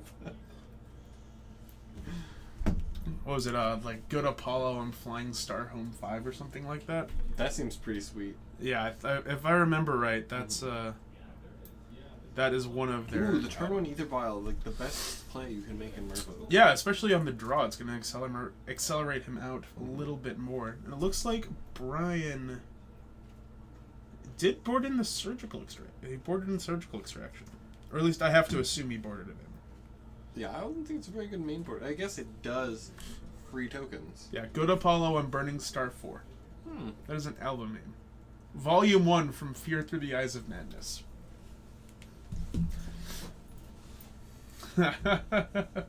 Anyway, getting back to the game, we're divulging a little. We're going off the deep end a little bit. So this uptick of the vial and a pass from Brian, not having a Young Pyromancer or Mono Bloodstained Myers. yeah, and it looks like Greg's gonna start on the Curse Catcher, opting not to vial it in. I think it lets him violin another curse catcher. True, or it means that he's stuck on one land. And he kept the Which one land vial hand. Isn't necessarily problematic when you have a vial. True, but when you're playing against a deck that plays a lot of removal spells, When you're playing a deck that's playing red and white. yeah, it's a little rough. Mm-hmm. Yeah, this was formerly Dylan's Merfolk deck, and then before Greg went off to boot camp, he bought it. Ah, that does make sense. Mhm. So the Monastery Mentor going to come down against an opponent who only has one land. That's gotta be good. Mm-hmm. And we're gonna vial in Silvergill Adept. Obviously, don't have to reveal a card since you're not casting it. Yeah. It's gonna enter play. He's gonna draw a card. He's gonna find another Curse Catcher. So for only having one land, Yeah. Greg's doing a pretty good job of trying to play the game. Interesting that he just upkeep vials in the curse catcher or the Silvergill Adept. I think he did that on his main phase. I'm not sure. Oh no! Yeah, he just draws a card. You don't have to reveal to draw the Yeah, card. you don't have to reveal it to draw a card. Interesting. So- Either vial is a land. Yeah. It's a land that increasingly taps for more mana. So Perforos gonna come down. Perferdurfer? Perforos, God of the Forge. This is not a card you see every day. I actually have one hanging above my bed, so I do in fact see it. Well, I should have expected that. Really walked into that one now, didn't I? It's just like every morning when I wake up and I walk into the Perforos hanging from my ceiling. Yep. Yep. Every day. Dude, is this sign like stapled on back there, or is it liftable? Oh wow, that's a very large sign. There's a sign in the back that says "Remembered to meme" with the Maeve face. No points if you can guess who put it up there. So Greg's still missing that second land, but he does have a Lord effect now, and Brian is gonna fall to 12. And funny enough, Brian does have the Wear and Tear and a Path to Exile. So, I think he just starts jamming spells. and we're gonna start with the Lingering Souls, get a trigger on that Mentor too. So we're gonna look to deal 6 damage. Approximately 1 billion damage. It is definitely in that ballpark. So we're gonna make a Monk token. Crucially, I don't believe we have Monk tokens. There is in fact a Monk token in the box. Well, never mind. It is now a box, by the way. Oh, it's back to being a It box? is back to being a box. It's not the box, it's a box. A box? So we're going to see a path go after that Lord of Atlantis, get a trigger on that Monastery Mentor. And we're going to deal 2 more damage. Now, interesting that looks like Greg's going to decide to protect it, not wanting that second land. That is actually interesting, yeah. But I think it's better in the long run. So if he draws the second land, it's better to draw a second land than have a second land and not have a Merfolk dude. True, and Master of the Pearl Trident. or any kind of Lord. So an attack by Brian, I have to assume, is coming.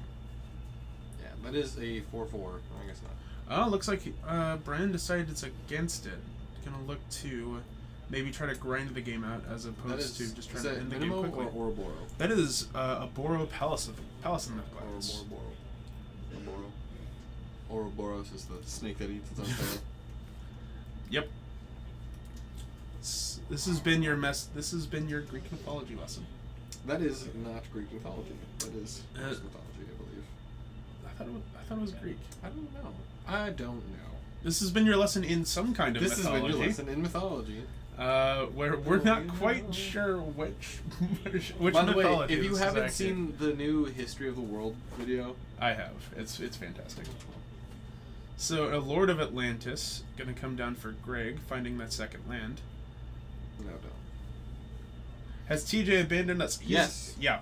TJ is doing things today that are not here, so by definition he has abandoned us. Yeah, he left us a note, and all it says is just an aggressive frowny face. Yeah, it's like a... it's just a dot and a frowny face, but it's aggressive. Yeah. It's You don't know how aggressive a frowny face can be until you get. I was shocked. I was a little appalled. I'm not gonna lie. And my name's not even Paul. I felt bad for all the Pauls out there. That's how appalled I was. So young Pyromancer are gonna come in, gonna trigger that Perforos. Flashback the Lingering Souls. He's gonna get approximately 1 billion more tokens. He that is is 8 more damage. He's going to do it, and Well, I think that is actually lethal damage. Well, unfortunately, we can't show the note that TJ left. Hey, it is not family friendly. A, it's not family friendly, and B, we don't want to inflict that on you. We like you guys too much. A- for that joke. Wow, I did not think that was good enough for an A-. Which joke? I think it was the appalled joke. Oh, I was hoping for the aggressive franny face. I mean, that's also probably. I'd give that a B+. You cry ever, Tim? Every time. Proof it didn't happen? Is G a grade? I don't know. Is G a grade? It stands for grade. I'm not sure.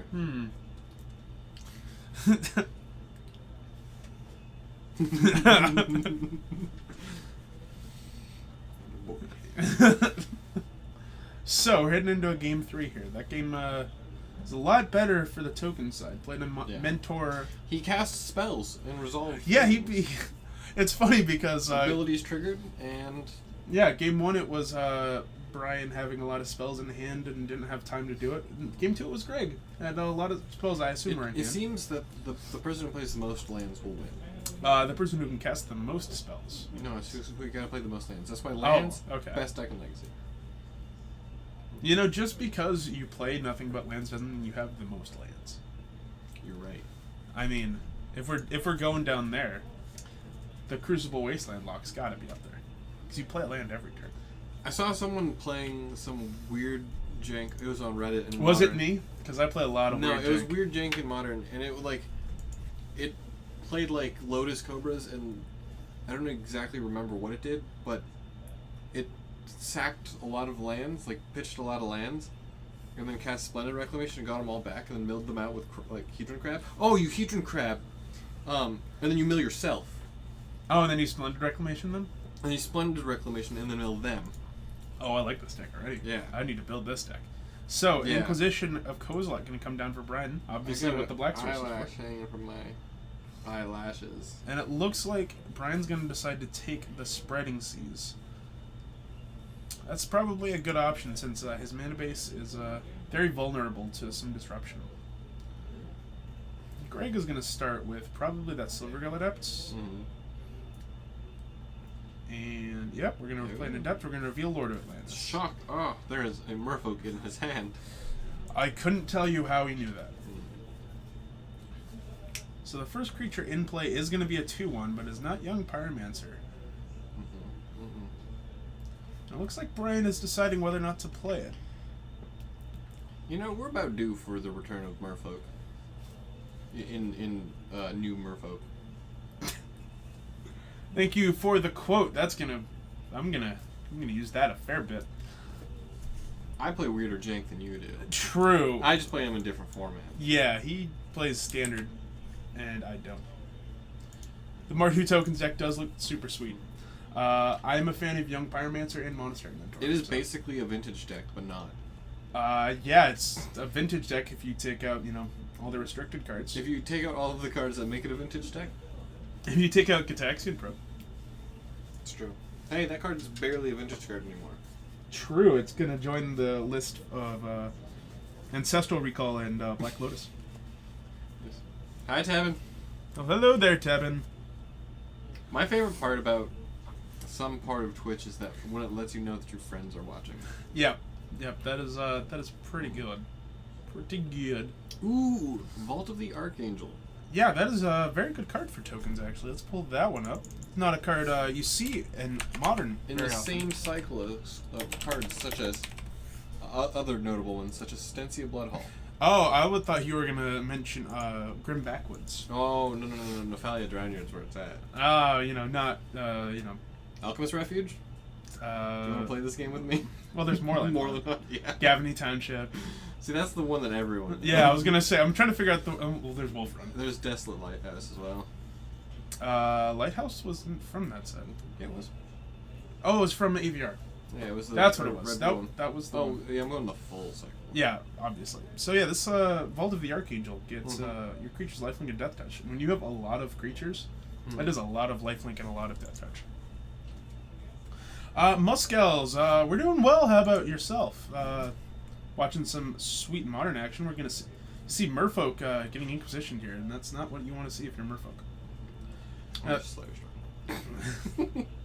Now the question is, do you want to go after that Ragery or the backup Lord of Atlantis? I think the Ragery, yeah. And it looks like Brian agrees with you. Because you have to get rid of, like, he's going to have the Lord of Atlantis no matter what. But True. the Ragery lets you play multiple things in one turn. It's accurate, man. and we are going to see the I think we're going to Master. see Lord. Because that's a different, I believe it. Well, the Thoughtseize rule is coming into effect. If you take it with Thoughtseize, they will draw a backup copy. Yeah, exactly. Even if it's a one-of. Smoke, I don't believe Brian has one, but he is a viewer of the stream. So the next time he's here, just mention it to him. But I don't know what his I username don't is. know either. I was hoping you did. Oh, that's a little awkward. Any Kiki Chord in the house? I don't believe so. I don't believe... there's some decks we don't have. Yeah. There's Tron, but I've been told not to put Tron on. Yeah, it is. It is Dark Ascension and Alchemist Restored. Half of them are. The best one, Alchemist Refuge, is in Alchemist Restored. Yeah, the best one. Sure. I play EDH. So Path to Exile on the Lord of Atlantis. Gonna go. And This a is second round Path to 2. Exile. Making 2 more dudes. This game has started to swing.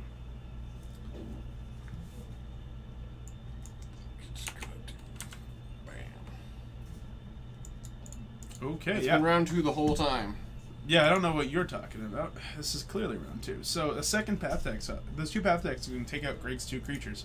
He is going to get more lands. So hey, look at that. More lands hunt. But Brian is working his way up until up to, I should say, that Vault of the Archangel, which probably will close out the game. Yeah, it's a little bit excessive. I'm pretty sure we don't have the thing that interacts well with MTG Bot open. MTG Bot is a very, very good bot. Best bot. I played EH with Dan Bopes once. It was pretty great. That was a long time ago. It was way back in the before times. When the old MTGO interface. Oh, with version Like the 3? bright green. Ah, you mean my favorite version of Moto? So, this Harbinger of the Tides gonna try to hold back the onslaught that's coming from those elemental tokens. And I don't know if it's gonna work. Now, Greg does have the option to activate that Mutavault and try to step in front of 2 of them. But that's when Brian exiles the Simian Spirit Guide and activates the Vault of the Archangel. Ooh. Okay, I was gonna say, it looked like he was tapping mana, so...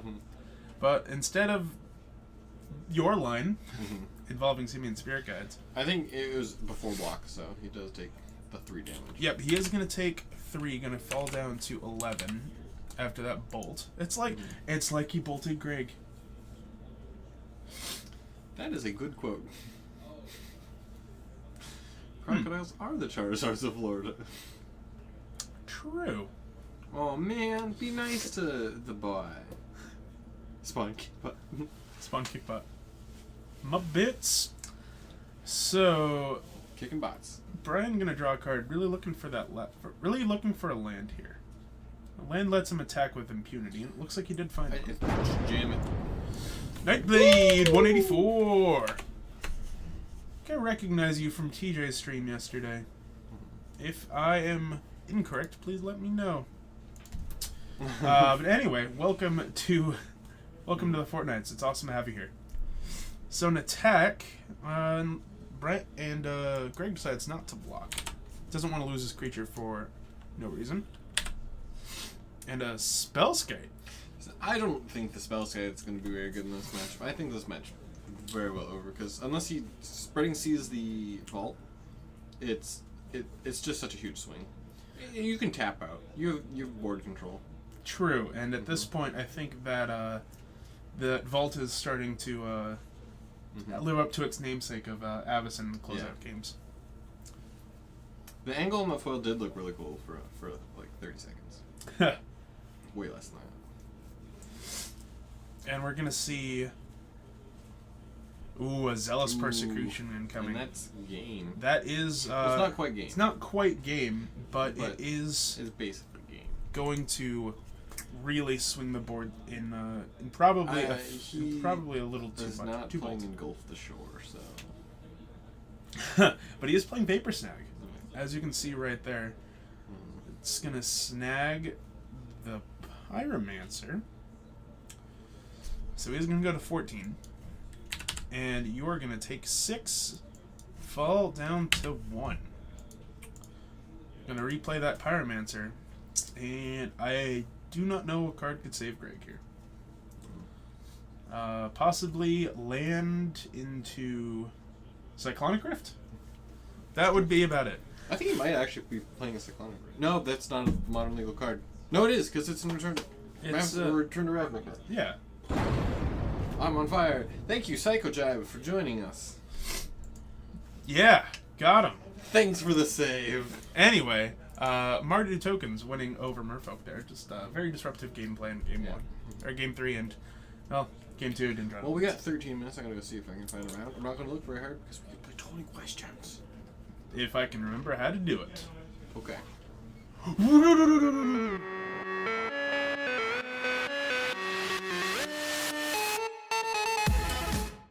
All right, and welcome back up to the booth. We're finishing up round number 2. Got about 13 or so minutes left. I will try to put some Abzan on the field to see if we have it. It's a little iffy about if we do.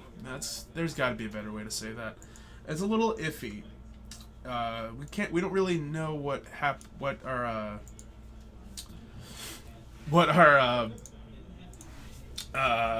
metagame is going to be like until we get it at the moment. Oh, hey Vince. Well, thank you for the resub. That's 7 months in a row. Wow, that is a long time. Go fish. Go fish. Go fish. That is. Oh, well, you missed a resub. A what? You missed a resub. That is 7 months. Thank you, Yeah. Vince, for the reset. Got him. So. Well, we don't have the script anymore. What do you mean? There's a script for 20 questions. It's right there. This? Alright. Please hold. Ignore that. Oh, okay. I'm So, gonna put that there. does Baral make Past in Flames flashback cost less? That is true, actually. It does, in fact, do that. Alright, I found it. I got it from now. Oh, you got it from there? I got it from here. Alright, so we haven't done this in a while, actually. Baral, by the way, Baral just says instant sorceries cost 1 less for you to cast. It doesn't matter where they're from. So if there's a flashback spell, say Past in Flames, or literally every other card with Past in Flames after you've resolved it, it will in fact cost 1 less. Okay, so we're gonna play some 20 questions. We haven't seen that in a long time. So we're gonna head over here. And we're gonna hit the button that fixes that. We are gonna hit that button, I think. We're gonna do that. Got it. Bam! Okay, it's a good thing you know the button. Yep, that button. So we gotta pick a card, any card. Pick a card, any card that's not a basic land. Yeah, that's good enough. I like No, it. but I have an idea. You have an idea? It's guided passage. Oh, it is guided passage. You just ruined it. All right. So we are gonna.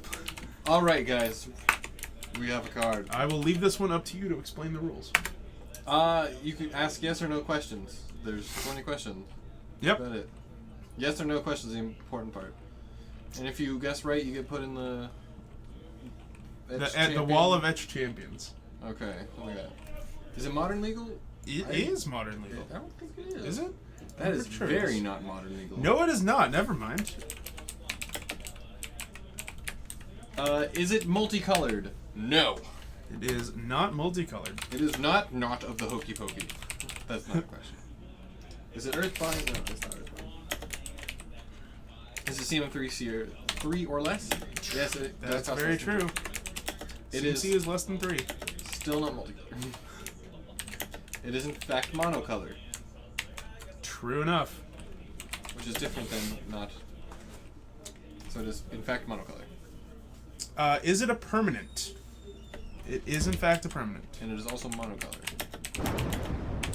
Thank you, Iruk Snafu, for the sub. Your sub last never fixed it. Thanks, though. No problem. Yeah. You are still awesome, even if you missed it for a month. I believe that's what the problem was. Dude, I miss it all. Is it in one of the 3 Naya colors? Yes, it is in. It is one of the 3 Naya colors. It is, in fact, vintage legal. I'm not gonna count that Okay. one. It is not an artifact. Man, there's so many words to type on this thing. Is it? Not artifact. Ah, is it an artifact? Not land. All right. Was it printed in a supplemental? It was actually. It is modern legal. Oh yeah, it is. Never mind. That totally is the modern legal. It is in fact modern legal. I told you it was modern legal, Steven. It is modern legal. Ah. It has not been printed. It has been printed in a It supplemental is. product. It has been printed in a supplemental set. Mhm. It has been. Yeah. It has been printed in a supplemental product and is modern legal. It is not green.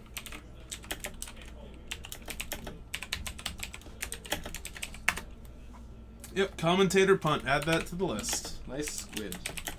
It is also not red. This is happening during a round of when there's no games. Is it time shifted? Yes. It is in fact time shifted. And does it have more than one printing? Yes. It is not darkness. That's funny. It does have more than one printing. It has a lot of. It does in fact have more than one printing.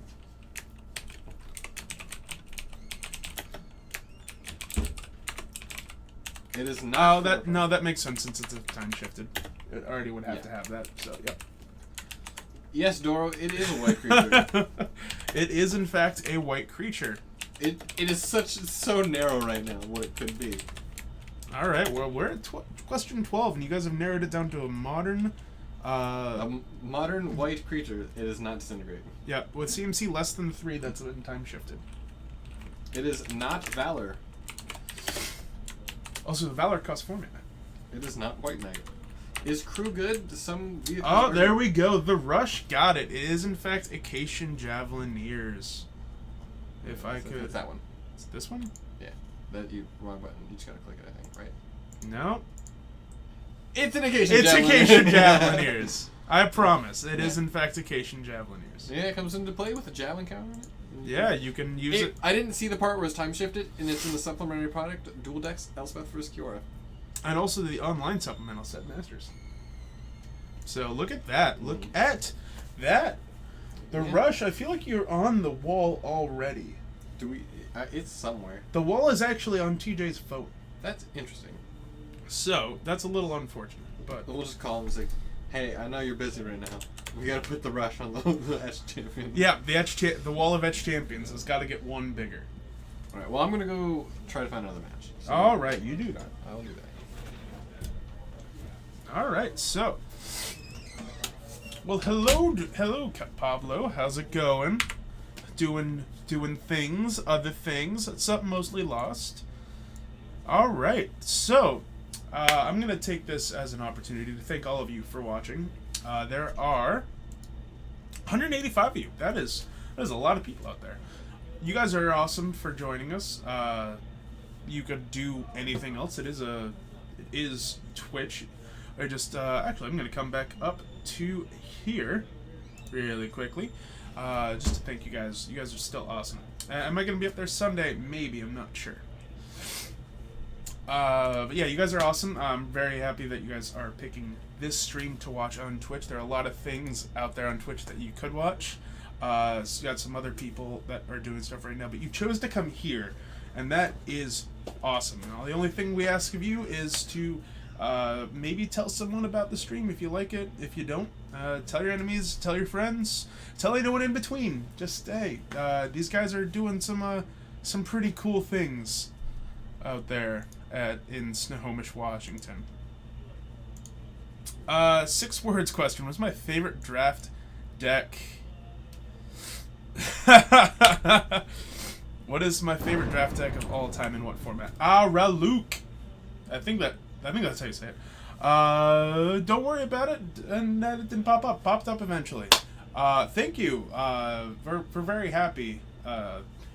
We're very happy that you enjoy the stream. It's why we do it. You guys are the real reason we do this over and over again. Sorry if my nose is not cooperating today.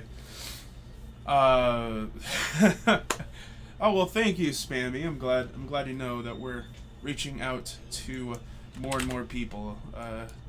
Yeah, I don't really know how to say that. But anyway, sorry. Getting back to the 6-word question. My favorite draft deck, or the best draft deck of all time. Philoziel, welcome back to the Fortnights. Or I assume back because you never left. I'm not sure what I'm saying at all. I'm trying to do my best TJ impression. It's not working. Need a Coleman nose emote? I'll add that to the list of things. Sorry, I keep getting sidetracked by other topics. Best draft deck I ever had.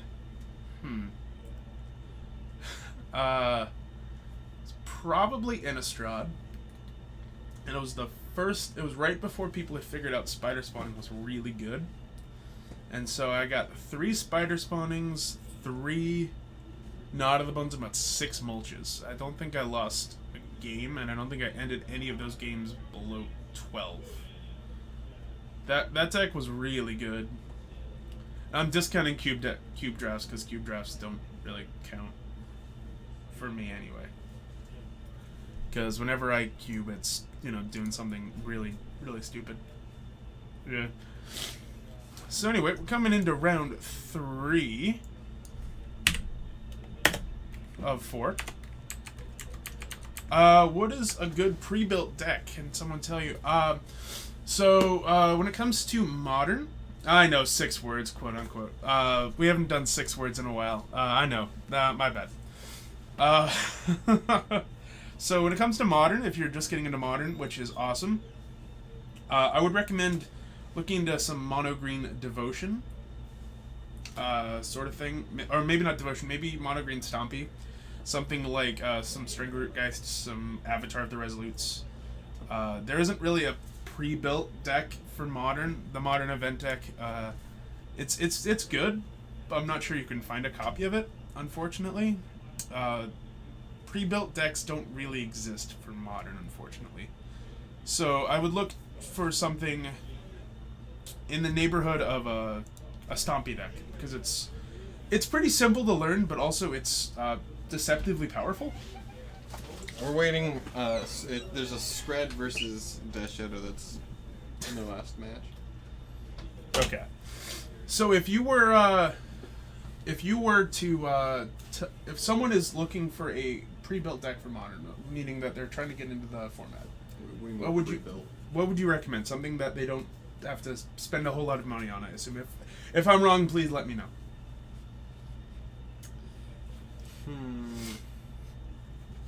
Is it 6 words? No, you don't have to use 6 words. There used to be like budget modern decks. I think Possibility Storm is fairly cheap. Oh, and sure. Sure. I had fun playing it. You basically like play that card. Possibility Storm, and then you cast Endless 1 for 0. Okay, it looks like I was recommending the mono green Stompy deck. Yeah. That's a good one. The Black White Tokens one. Yeah, has a lot of room to if you grow. can find the modern event deck, be my guest. It's good and has a lot of room to like improve, but it's also Yeah. playable. Yeah, it's a little unfortunate that card keeps that deck is pretty hard to find. Yeah, cheating. Yeah, basically decks that cheat Emrakul in the battlefield are usually pretty good. Soul Sister is also a pretty good one. Used to be cheap, no longer very cheap. Well, tried. I tried. I live what in else? Washington. That is how. What else is a great budget modern choice? Something like a monocolored deck is going to be Definitely pretty good. monocolor. Anything where you don't have to run fetches. Yeah, or you don't have to play like black cards that we, or you could play black cards. You could just play some duresses and. Someone is playing Soul Sisters out there, by the way. Oh, they are. Hey, look at that. Maybe I'm doing I that. think so. No TJ tonight. That's correct. I'm gonna go grab the next round. TJ is he's eating pie. Yeah, he's just eating some pie. He just decided not to come on here because he didn't want to let all of you know that he was eating pie. Yeah, no problem. The Magic community is very, very helpful with people who are just coming into the game. And if you have any questions about things like any deck choices, like yep, eating humble pie, anything like I'm not understanding this interaction sort of thing, don't be afraid to ask people at your LGS or anywhere online. Don't forget to show up. We've all been where you're at currently, and we'll all try to help you learn. No, I skipped straight into being good at Magic. Oh well. Skipped it all. Right into playing Tier 1 Legacy decks. So I know who one of them is playing. Then we have Justin playing Nahiri Control. And John is Ah. going to do me a favor and show off my cool wolf token. Okay. Yeah. There's nobody playing Affinity. Really? Mhm. Wow, that is not what I expected at all. Yeah. I assume it's blue, white, red. Nahiri Control? Yeah. Yes. Okay. Probably. All right. It's definitely red-white. Okay, I think I might know what it is if I'm wrong. Oh man, that's disappointing. You do quote to bring up a Steven quote, and it's not even about me. Hey, got him. But that quote is a good quote. Nobody quotes somebody else. Okay, so Ad Nauseam versus some kind of Nahiri deck. Hopefully it's the one I'm thinking of. Hate Bears tonight. There is in fact some Hate Bears. But that was we saw, round one. We saw that round one. It lost to Mason. Yeah. Anyway, so we'll see you guys down there.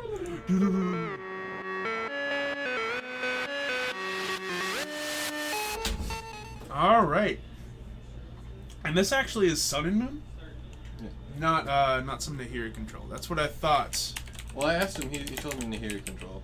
Well, this is a Sun and Moon style deck. Okay. So Just gonna show off my wolf. at turn 1, Lotus Bloom, suspended by John. Trying to match the 0 mana putting things into play thing for Justin, because he had a ley line. Now, granted, Ad Nauseam, not the most intuitive deck to play against. Ad nauseum hard to win against a leyline. Sid Shimino? Thank you for joining us. At least I'm pretty sure that's how you say your name. If I'm wrong, hopefully you can correct me. So anyway, Pentad Prism coming down for John, Oh, it is Wednesday, my dudes. and we're gonna see And a main deck rest in peace. Judge? Well, he is talking to a judge at the table, so look John at that. is the judge who certified me. Yep, John is a pretty cool dude. Carpooled with him to the judge convention. So it looks like John does in fact have the spoils and the Ad Nauseam, so he could try to go off next turn. But he can't lightning storm. No, but he can Lab Maniac, Can't let me. and that He's gonna get bolted. He's gonna get bolted for sure. I'm not even sure he actually has Bolt, because I think if I remember right, this Prism deck does play Chalice of the Void. Mm-hmm. Charles 3. Yep, or no, just Chalice for. Yeah, I mean you could Chalice for 5 if it comes down to that. Looks like we are gonna spoils for I think he named Did he name? Phyrexian. Oh, he named Unlife. Yeah. I think he scried at the top too. So. Oh, okay. So he named Unlife. Lucky for him, it was the top card of his library, and he's just gonna put that into play. So we're gonna cast Lotus Bloom, and we're gonna try to maybe go off this turn. He's awkwardly playing a main board Exquisite Firecraft, and he's gonna get that Maniac. Without spell mastery, though.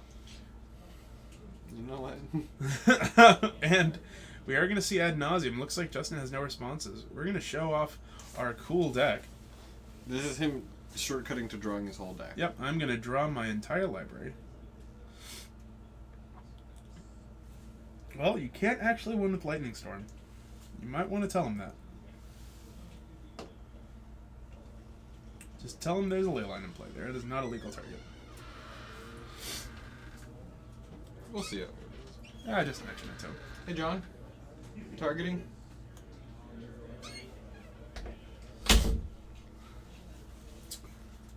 Well, He can't target himself, and he doesn't lose. he can target himself. That's true. And it looks like Justin's just gonna let him take it Well, back. even if he doesn't, like, target the way you don't, like, if you cast it and you say, like, I'm targeting you, Yeah. you don't have to target yourself. Yeah, that's true. Yep, the spirit guides are actually Yeah. getting exiled here. Yeah. So we're just gonna put a Pentide Prism on 2, and just double checking something here. And I believe this is going to be the end of the game. We're gonna see John play the Laboratory Maniac, and Thank you, Nightblade. then we're gonna see a Serum Visions. I have to assume. I think he has to pass. Well, he played a land for turn. He does have enough mana here. Yeah, we're gonna see Lab Maniac, and we're gonna see Serum Visions. He still has 2 counters on this. The path is just gonna get pacted. Yeah. Pacted? Path can get pacted. Negated by the Pact of Negation. Pact of Negated. It's gonna get countered. Game 2. Anyway, game 2. So John is not playing Gideon of the Trials, and he said he will not be playing Gideon of the Trials. Yeah, when it comes to Ad Nauseum, I think that is correct. I do trust John's opinion on Ad Nauseum a lot more I than think I trust it's a whole lot cute. of other people. That's it. Oh, he just wants to... Yep. You get to see all of John's sideboarding decisions here. Oh, that's my wolf token. That's the best wolf token, guys. The Pete Venter's Snoop Wolf. This is some kind of collusion, I think, where I let him be on stream so he could show off my You wolf. heard it here first, folks. Steven is a fan Oh, of collusion. He likes to show off his unsleeved cards that he just, like, manhandles. Although those are actually not unsleeved; they're in perfect fits. Are they? Yep, because he Oh, has you can see the glimmer. he also has 2 Judge Foil Bobs, I know. I traded him one of those. and because I convinced him to play him in the sideboard, where it might That's come in the handy. werewolf, yeah. You went to the bathroom. How did John win? So he cast Ad Nauseum. And then he Lab Maniac. So Ad Nauseum says basically in this deck, I'm gonna put my entire deck into my hand. Mm-hmm. Now I do lose a lot of life, but Well, see, the You're awkward gonna be part with dead. Ad Nauseum is you don't have a hand. No hands. Check out the art. No hands. Flavor. yeah, I guess John loses. true. That is a little awkward, but normally this deck does win with Lightning Storm, the weirdest instant in the world because it has an activated ability. Mm-hmm. But Justin had a Leyline of Secondary because he can't be targeted. So John's like, whatever, I'm going to go down to the lab and I'm going to brew some things up. And I'm going to listen to my favorite dance song. D-. Well, that wasn't as bad as some of the other ones I've been using. That one was a C-. I'll take that. I'll take that. So anyway, I pitched 2 Spirit Guides, played a Laboratory Maniac. The best part about that wolf token is there's the elf that's kind of looking at the wolf like, what's the wolf doing? The wolf's just snooping, Just snooping around. grouping. Justin should sign out his ley lines. Leyline is actually still pretty Leyline good. gets rid of half of the win condition in. Yeah, because Lightning Storm's good enough that he's not going to board it out. Yeah. So I think you still want Leyline in against Ad Nauseam. Now, what Justin is going to probably bring in is maybe Rule of Law. Yeah, that's pretty good. Or something along those lines. Maybe an Eidolon of the Great Revel. Or not Great Revel. Eidolon of Rhetoric. Or something like that. Maybe we'll lean on his Chalices. Doro, I should get wolf tokens altered to look like that. If he actually has Nevermore, then Nevermore is actually going to be a good card. You just name Lab Maniac. And it looks like Justin's... Or do you double down, you play Gideon's Intervention, which is super Nevermore. Super Nevermore, huh? Super Never, but more of it. It's more Nevermore. I never win more.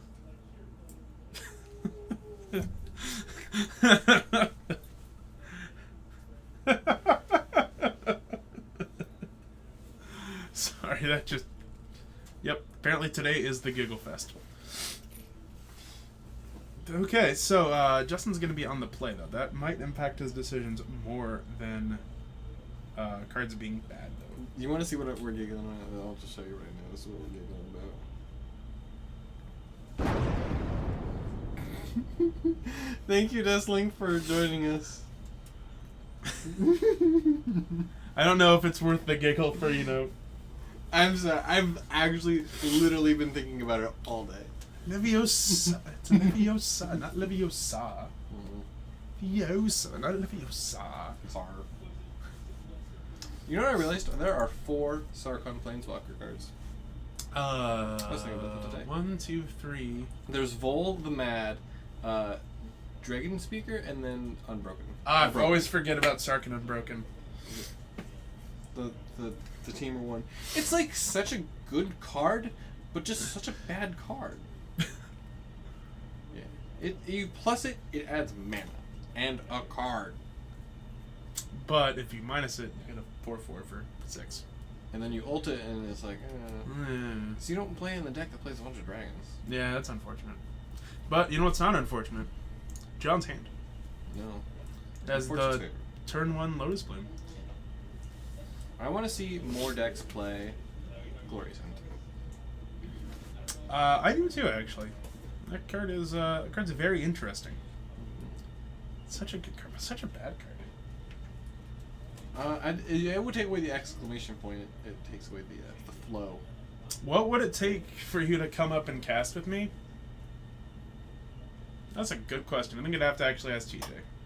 What would it take? You would have to come here and then do it. Well, there's also that. Oh, well. Wow, there are 200 people watching right now. There's 202 people watching. Yeah, those other 2 people, I apologize for missing. Nowhere near enough fingers to count that many people. I'm gonna have to ask at least like 4 of you to leave. Then I might. Yeah, hold on. But don't actually do that. That's bad. Yep, it's more than my fingers. And then also put in reference to what card I was referencing, because that's important. Well, no, that's not really important. It's works better with no context. That might be better actually. So I can't touch this. It's a computer. What is that invocation? I'm not actually sure. Because it could be a factor negation, probably. That would make sense, actually. You know, even if I had the card in my hand, it'd still be like, oh, what invocation? So, turn 1 Scryland for John after your opponent puts in a Leyline of Sanctity. Gonna go with that Lotus Bloom. Oh no, but you were so appalled that Paul is offended. Yep. True. There we go, that's a good quote. So, Scry 1, gonna look at it, gonna leave it on top. I do know who you are, Pablo. I do know who you are. So, Justin is gonna brick on land some more. That is a little unfortunate. That's not very good against that bouncer. That's not very good in general. Unless you're playing Belcher, in which case, 1 land, perfect. So, we got the Unlife gonna come into play, and Justin is gonna hit that second land. Okay. It is a Shockland, though. And we might see a Blood Moon incoming. And it looks like it is. We do have a Blood Moon. I think it's going to get pacted. Well, Assuming that is a pact of negation. well, I'm not sure John actually has a way to win the game on this. Oh. In response to He the can- trigger. Is Sleight of Hand an instant? Sleight of Hand is a sorcery. That is So it is unfortunate. a little awkward. He might, because otherwise I would have said sure, Mhm. try to win on the upkeep. But at the same time, that Leyline is stopping Lightning Storm, and Yeah. the way you're gonna win is Lab Maniac. be a Lab Maniac, and you can't cast Lab Maniac at instant speed without help. No. And John is. Oh, he really- is gonna have that Lotus Bloom next turn, He is gonna have the Lotus Bloom, and it looks like he is just gonna pact it. and then he's gonna stack his triggers in the way that he gets the Lotus Bloom. Yeah, and we're gonna see a pact or a Peer Through Depths first. No, I think he's just gonna. Oh, he has a spoils. Mm. Oh, he might just pay for the pact. That's what I was thinking. Oh, right. I forgot about that. Looks like John is making his decision right now. There's a lot of Blood Moons in chat. Yeah, Tebin's not very witty. That's harsh. Tebin just mostly waves. Well, we do have someone who's mostly lost, so mostly waves would count. What is that invocation? That is actually Pact of Negation. Yeah. So John is just deciding whether or not he wants to pay for it or try to go off and find maybe an Angel of Grace. It looks like he is just going to decide to pay for it. Gonna find another Lotus Bloom immediately. And maybe go for we're gonna go for a Sleight of Hand. The top two, find an island and a Scryland. It's not very good. I think he takes the Skyline just because he has nothing else to do. True, but that does not bode very well if Justin has another Blood Moon. Scry. Put that on the bottom. I think that was another He pact. needs another land and Blood Moon, or another.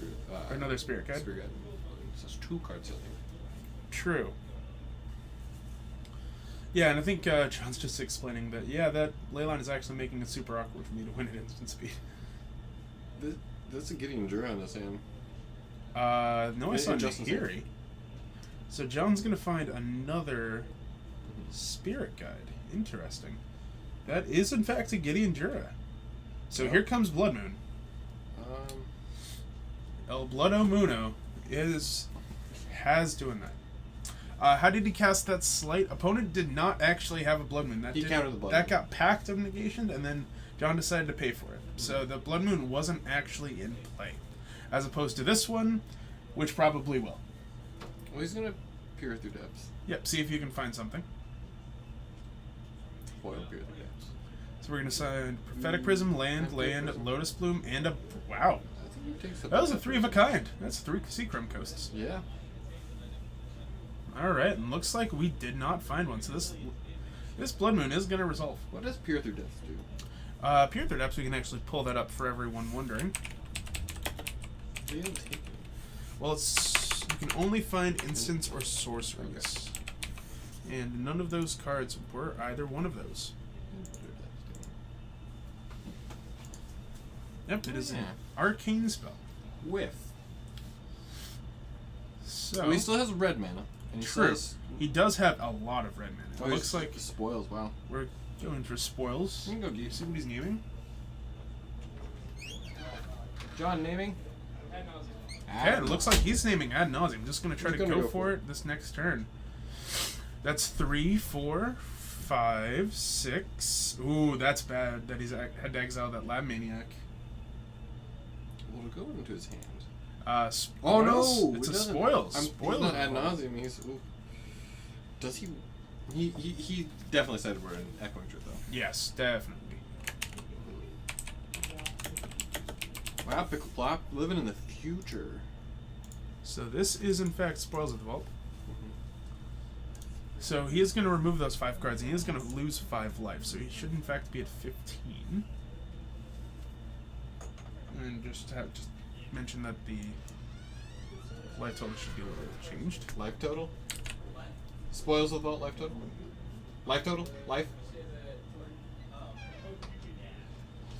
Yeah. I think it might have been that Wait, why is he? Oh, because he fetched. he shocked on her. Alright. He might have taken the damage. Mhm. Spoils of Vault's a weird card. Indeed. It's trying to be demonic consultation. Not quite Also, Teppen, Kipo, best Kappa. there. That is a very distinct opinion. Well, it's because Kipo is the Meepo version of Kappa, and Meepo is from Dota 2, and I used to play Meepo in Dota 2. That was a good Meepo. Okay. Come here for the explanations. So, a cast of a Simian Spirit Guide. And we're going to get the beatdown Oh on. man, I'm going to go to 16. that's interesting. Unfortunately, Justin does just have Oh, come on. Porphyry nodes. John is at 14 life. I don't know why. He's at 1,42. Yep, he's at that much life. So John's just debating whether it looks like he's not going to. Whenever I see SSG, I don't think Simian Spirit Guide. I think Super Salty. Saiyan, I think Super Saiyan. I think Super Salty Gorilla. That is a weird thing for you to think. So this SSG looks a lot like SSJ to me. I was a big Dragon Ball fan. Super Sand Legend. Yep, back down to 14. Man, these swings in with that nauseum, they really get you. I do like the small Kappa. Oh man, that's that one. The color. That's the premium one. That is some. That's some HD. Yeah. That's an HD. High definition Kappas. See, he looks like John Goodman to me. Well, it's only fair that John is on camera. Mm-hmm. So John does not look like John Goodman though. true, he looks better.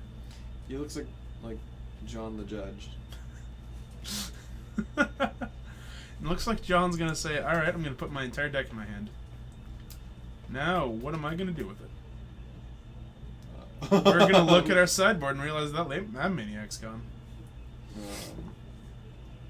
Land return? Yep, play our basic island. Now, what are we gonna do with it? Steve from the Dota. We're gonna find Echoing Truth, and we do in fact have Lightning Storm. So, Yep, there's yep, he is in fact at -70. At the very dead. Why 70? Select a value that's no less than 0. Now he's at 0. Like I said, the swings in this game. I think it's a misplay on David that we can't go less than 0. I think so. I think it's a little bit of a misplay. So we're going to see that Echoing Truth, or, yep, that is going to actually go to Justin's hand, but it's also fine. We're going to see Lightning Storm. Going to distract. Oh, Helix you. Packed? And we're going to pitch 2 more lands. So that is going to be enough damage. I believe, anyway. Yep, that is going to be enough damage. He is going to gain 3 life. Because that does not get prevented. Oh man, the awkward part of having to explain later. This is the reason why I wouldn't play Ad Nauseam. There's so much explanation involved. It's a really cool deck, but you got to explain it a lot, and it's a good thing John is a judge. So Yeah. he is the L2 around here. So he does play this deck a lot. So Now, are you referencing Firefly the show or Firefly the Hearthstone card? 'Cause that, there's a Hearthstone card with Firefly on it. it's just called Firefly. Oh. It's a 1/2 for 1 that when it enters the battlefield, you put a 1/2 for 1 in your hand. Named Flame Element. Not named Firefly. No, otherwise they would. I know, that was the point. Anyway, Well, that's that match. we did so- see Ad Nauseam take down Prison, so we will see you back up in the booth. Yeah.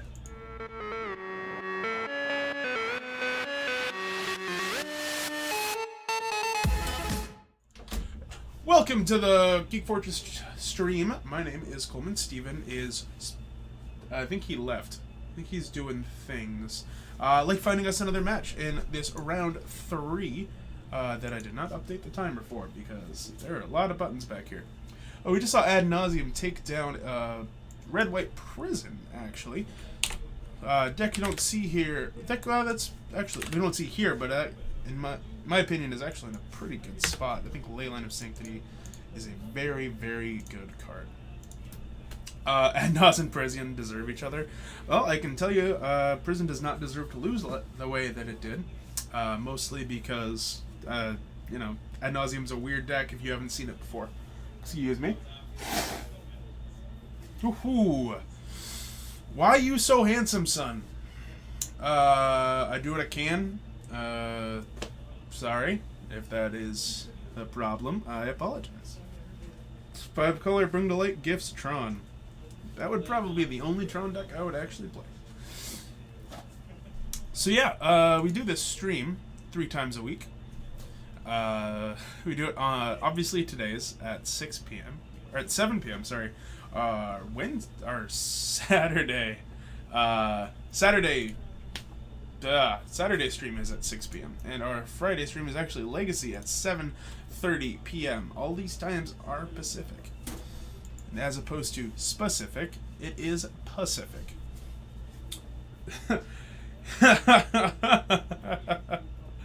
True. Got a backdoor on this one. If you enjoy my face, please spam it everywhere. And you know how you get that? You just, if you have the time or the inclination, or if you have the money or the inclination, or both, hit that.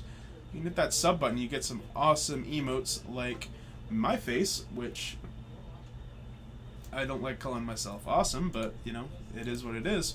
The Blood Moon that you saw earlier, and you get that awesome one with the cowboy hat, just to name a few. Sorry, have neither. It's no problem. We don't, not forcing it on you. If you want to do it, you can do it. It's pretty cool.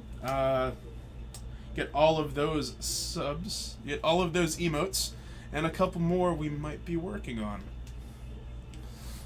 Yep, here come all of the emotes. It's just going to be an emote spam. You also get the generic beverage, as opposed to all those, you know, sponsored beverages that we will not put on here because they are generic. Just a billion actual spam messages. This is going to be very funny. This is going to be very funny for Steven to walk back on. So happy TJ took the pick in that hat. Yep, it is actually pretty cool that we have that as an emote. It's pretty fun. Do like that a lot. Emote only mode, huh? Well, that's going to make this a little awkward, because I was about to ask where y'all are watching from. I was actually about to ask where you guys are watching from. It's a little bit hard to do that with only emotes.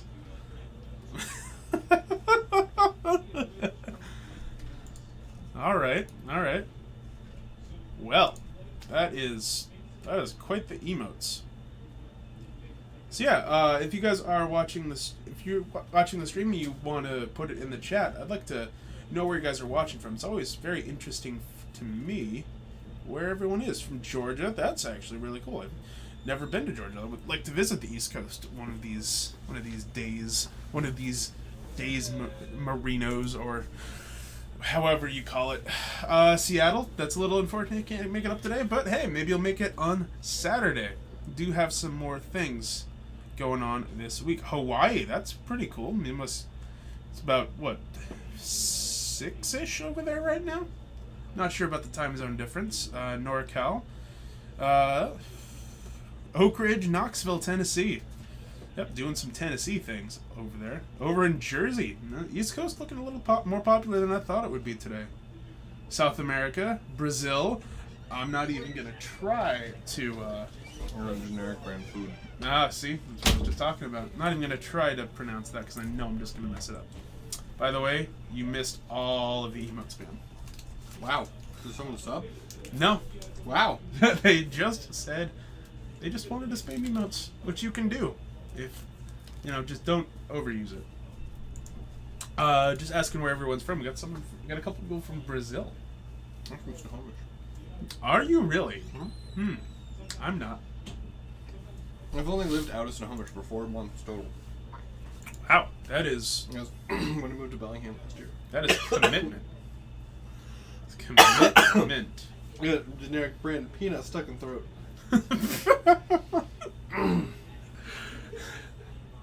6 words: the beauty of Steven's beard. I grew it myself in middle school. Middle school is 1 word. Middle school's 1 word. Well, I can tell you, it's way better in person.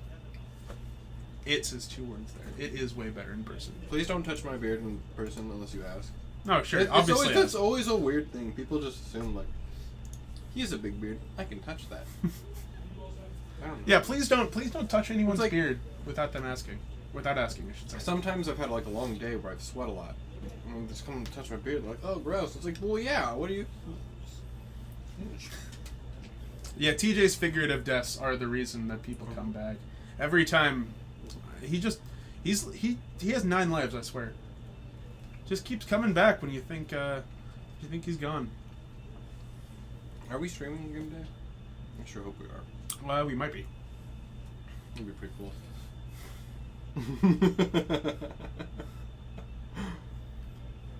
Hey, Riley. I do occasionally. Operation Touch Coleman's beard is a go. Yeah. I live like not very far from here. I was one of Dylan's first customers. I like to say that a lot. That's pretty good, actually. Yeah. I I would was be like here pretty on his like 3rd day open. How many people are playing today? Yeah. How many people are playing? Do you know how many people are playing, Kevin? I would imagine about 14 to 15 people. Yeah. So probably about Matches going. So. no. How many Oh, people oh. are in the tournament? How many people are in the tournament, Kevin? Oh, Probably about 15. yeah, between like 16 to 20. Okay, so normal turnout. Yeah. Right here. So yeah, we got about 18, somewhere in the middle, from a 16 to 20 range. It's a normal Wednesday turnout. Yeah, Matt and Caleb used to play here. Don't enjoy touching other people's facial hair. That's true. Touching other people's facial hair is weird. Yeah, so when, like, in terms of actually styling my beard, I have a comb. I comb my beard. Yeah, I do too. I have a comb. I got a little bit of beard oil. I didn't like it very much, actually. Bye, Vince. Peace out. See you Friday, Vince. Yep. Yep. See you Friday. Doggo Moo. Thank you for that follow. We appreciate it. Yeah, you are now a member of the Fortnite. You are awesome. Yeah, have you used the beard oil? I don't like it very much. See, that requires money. Oh, true. And I always True. feel weird, like, Buying oil for your beard. yeah. Like, I consider it sometimes. It's, like, there's proper ways to take care of your beard, but I just use conditioner. Yeah, I tried it for a little bit. I'm not a big fan. Conditioner. No, it's Doggo Moo now, TJ. That's what you get when you aren't back here. There's Help. just good work. Nope. I miss Miles. That is a weird segue. Well, okay, the Bork part, because dogs do go Bork. Miles is the hunted Bork. Oh. In Halo 1 in the Combat Evolved, Okay. you get random names. Okay. One of them is Bork. Okay. And he, like, one time was assigned the random name Bork, and all his friends tried to kill him, so he became the hunted Bork. And so now it's his, like, everything name. Just like the way that I have Albino Bear. I guess. I mean, that makes sense. Mm-hmm. This would probably be a lot more effective if I played Halo. Mm-hmm. Okay, that makes sense. Yeah, well, I mean, it doesn't really matter if you play Halo or not. Yeah, that's true. Yeah. But it would probably be a lot funnier. Well, rip in peace, Gabe, Borking Dog. Borking Dog. Hey! Ginger's about to head home. Well, Oh, well, he's been talking for a while. Yeah, aggressive frown. Yeah, that's you know you What keep. are you talking about? I don't know what you're talking about. We have been behaving very goodly. Yeah, yeah, goodly. I think Very goodly. that's the word. That's the word. That's the word here. Yeah, you can't ask TJ about the aggressive frown. Mm-mm. You can't do it. No. No, because No. Ban this person. you can't ask him The about it. censorship is the rule of our stream. Oh man, you ask him about it. Ooh, then you're gonna get your own. And man, that's not bad.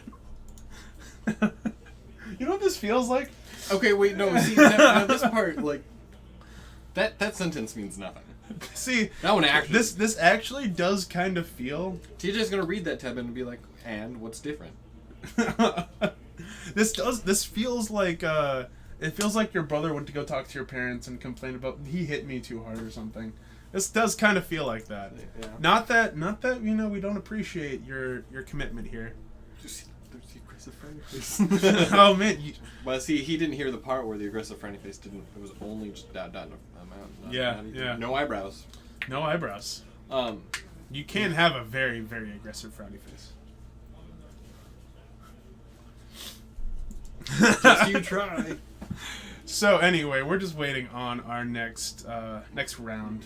Pro tip: to What's avoid that? getting banned, where they have to type out your name, Mhm. when you have an L in your name, capital I. No, please do not give them that advice because that actually happened to me. I had to do that. No, see, in my friends all went back to play 2007 Scape OSRS, like RuneScape. 2007 Scape. Yeah, that's what it's Wow. called. Okay. And I have previously played, and Mhm. I had my name taken of Albino Bear taken already, Okay. like 6 different times. Okay. All the accounts are banned. Wow. For various reasons. Yeah. So I wanted to be Albino Bear again, so my name is Albino Bear, but the L is capital I. It really confuses all my friends.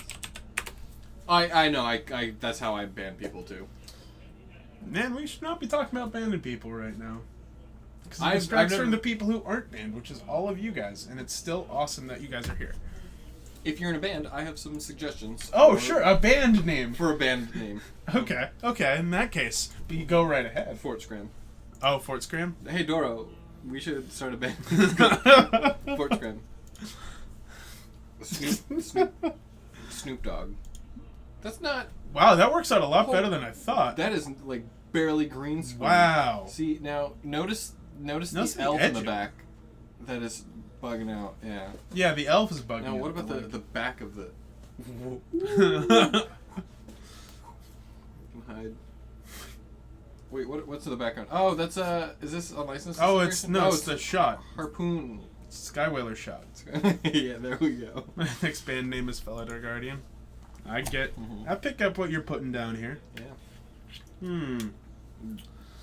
Oh, and are they talking about the time they did the thing with the band names and the magic cards and the flavor text? No. That's actually the first album that Tommy Moon released. Hmm. In space, no one can hear you scream, but everyone can hear you rock and roll. Wow, that's really long. Yeah, it's a Coheed and Cambria collaboration. Oh no, I'm thinking the Fall Out Boys. Oh, okay. No, Fall Out Boy's on the second album. We haven't. That one hasn't been released yet. It's a little too good. Oh man, I was supposed to say something to you. I'll find out when I go find a new match. Okay, this. I'm really gonna mess these words up. Sorry, but I'm gonna apologize in advance. Chupa Flamingo and Fora Temer. I really hope I didn't accidentally say something bad. My apologies if I did. And I know my accent is atrocious. My accent is just atrocious in general for most things, so it would make sense that a foreign language would be actually horrible. Umazawa and his jites. Still no boy. You know that's right. You know that's right. Okay. You know that's right. That's what I'm supposed to say to you. Oh, it's the stores where you guys play there in Brazil. Oh, okay, awesome. That's where they're playing in Brazil. Those are the name of their stores. One of the only things that I've sold on eBay was a magic deck to someone in Brazil. Mm-hmm. Yeah, they were a dentist. Just imagine that, like, how did you find out they were a dentist? Oh, I looked up. Well, no, I looked up when I was for the address of where to send it. I'm like, Okay. Oh. it's a dentist office. Oh, okay, that's cool. Oh, so the band name idea. There's actually a better version of that game that TJ created, and he will not let us live that down. It's the band name is the name of the card, obviously. Oh, and the art is the album cover, Mhm. and the flavor text is the lyrics from a song. Yeah. So far, the best one is Young Pyromancer, Yeah. because it's he's doing this. It's the rap song. The hottest mixtape He's dropping the hottest mixtape on on Caladan. On On Regatha, probably. yeah. On No, you don't let us live it down, apparently. definitely on M14. I think that's Young Pyromancer. M14. Yeah. It's 14 or 15. Yeah. You got me once with the foreign language. Sorry, I can only do that. Yeah. How long till the next match? Everyone's in, like, every time I go out there, the first time I went out, everyone had just started a game. Okay. Everyone was like, I can't make a move. That would just be rude. And then it was, everyone's in game 3. There's only a certain amount of time left in the match with it. I'm not actually sure. I forgot to update it. My bad. My There's only 10 bad. minutes left in the match. Oh, okay. Well, that makes sense. So, in the meantime, Okay. we can... Yes. It's Wednesday, my dudes. Thanks, John. It's Great Wednesday. report. It is Wednesday, my dudes. Let's do the thing. That thing. Yeah, that one. All right. We're gonna play 20 questions. Yeah. Let's where go. there's gonna be a magic card that we hope does not pope up. Pope up. We hope it doesn't pope or pop or plop. Or pop. Mhm. You know that's right. Dot dot dot. Got him. Okay, that We did not should say. not do this one. This one's boring. This one's boring. Boring. Hey, do you see that art? That is the opposite. That is of some boring. pretty cool art, but I mean, like, it's boring. All right, fine. Yeah, sure. I love this card. All right, we got one. TJ, you're or maybe not included. I've played this card. I do like this card a lot. I have actually played this card. All right, guys, let's. All do right, it. there we go. And before anyone asks, because I think it's going to be the first question, this is the one I'm going to give you guys for free. It is not modern. That's the free It is one. in fact a permanent. Yep, told you it would be one of the first ones asked. Yeah. It's 19 questions. It is not modern. Yep. Are you sure? Maybe it's been time shifted. It has not been time shifted. I would that's know. that's a double spoiler. It's fine. Whoa! Oh, it's not modern legal, so we know it's not time shifted. It is not Kusarigama, TJ. It is not a creature or a planeswalker. It is not a creature or It a is a planeswalker. permanent. It is a permanent. It is. Oh, right. My bad. It is in fact a permanent, but it is not a creature or planeswalker. It is neither a blue enchantment nor is it a black artifact. that is one. Whatever Doro puts. Blue enchantment. Black artifact. No on either. Is it blue? No. No, it is not. Well, Hey, it- Dan Phopes, thank you for making the best Magic bot. Or Yeah, probably just the I best know. bot on Twitch. I know. I'm updating it right now. There we go. Not blue. It is an enchantment. It is an enchantment. It is legal in Legacy. Yeah, but that's Coleman because Coleman's bad. It is in fact. Yeah, it is. It is a permanent. Samtuco Husk. That's clever. That is nice. I like that one a lot. Is it colorless? No. It is not colorless. TJ does say a lot of dumb things. That was something I said. I know. But Oh, then never mind. That one is. Yeah. Blah, blah, blah. Is it green? Yes, it is green. it is in fact green. Extra points if you can figure out the exact edition we're looking at. I can't even tell you that. Oh, that's spoilers. Yeah, no, you can. Oh, it might could just be a really bad thing. Yeah, no, this is. It is not Elephant Grass. Not elephant grass. Neither one. No one's got it so far. No, not yet. So we know it's a green enchantment that is Legacy Leo. That was the other one I was It is thinking. not Olorin, Sylvan Scrying, or Sylvan Library. It is playable in Legacy, but it is not Legacy playable. I don't know. I could see a world where this is playable. It's not this world. It is less than CMC of 3. It does have less than CMC3, and it does not have a triggered ability. And it does have multiple printings. You already knew that. But yeah, that one was the easy one. Does it have a triggered ability? It does not have a No. triggered ability. It is not Carpet Flowers, it's not Pernicious Tea, it's not Fuching. It's not Concordant Cost, it's not Modern Legal. Nope, it is not modern legal. We should put that on. Yeah. Does it have defense in its name? No. Man, I wish I was on the other end of this because I could totally get this one. You But could that's get this all- one? Yeah, I've played it. Okay. I own this car. I'm sure I own it too. Just, you know. Does it have an activated ability? Yes. It does in fact have an accident. Where is our favorite hype man? He is In the chat. yeah, I don't have a good one this time. It was not printed in the Plane Chase Night. That is a very specific question that You can just put not in a supplemental product. true, it is We're- not yeah, in a we're- supplemental set. Because everything is. Fine, Doro. Okay, so yeah, we know that it is a green enchantment. It's legacy legal. It is not a jackal, and jackals are now things that cannot be. Was it printed before Mirrodin? Yes. Yes, it was Very- in fact very printed yes. before Mirrodin. It's not bears.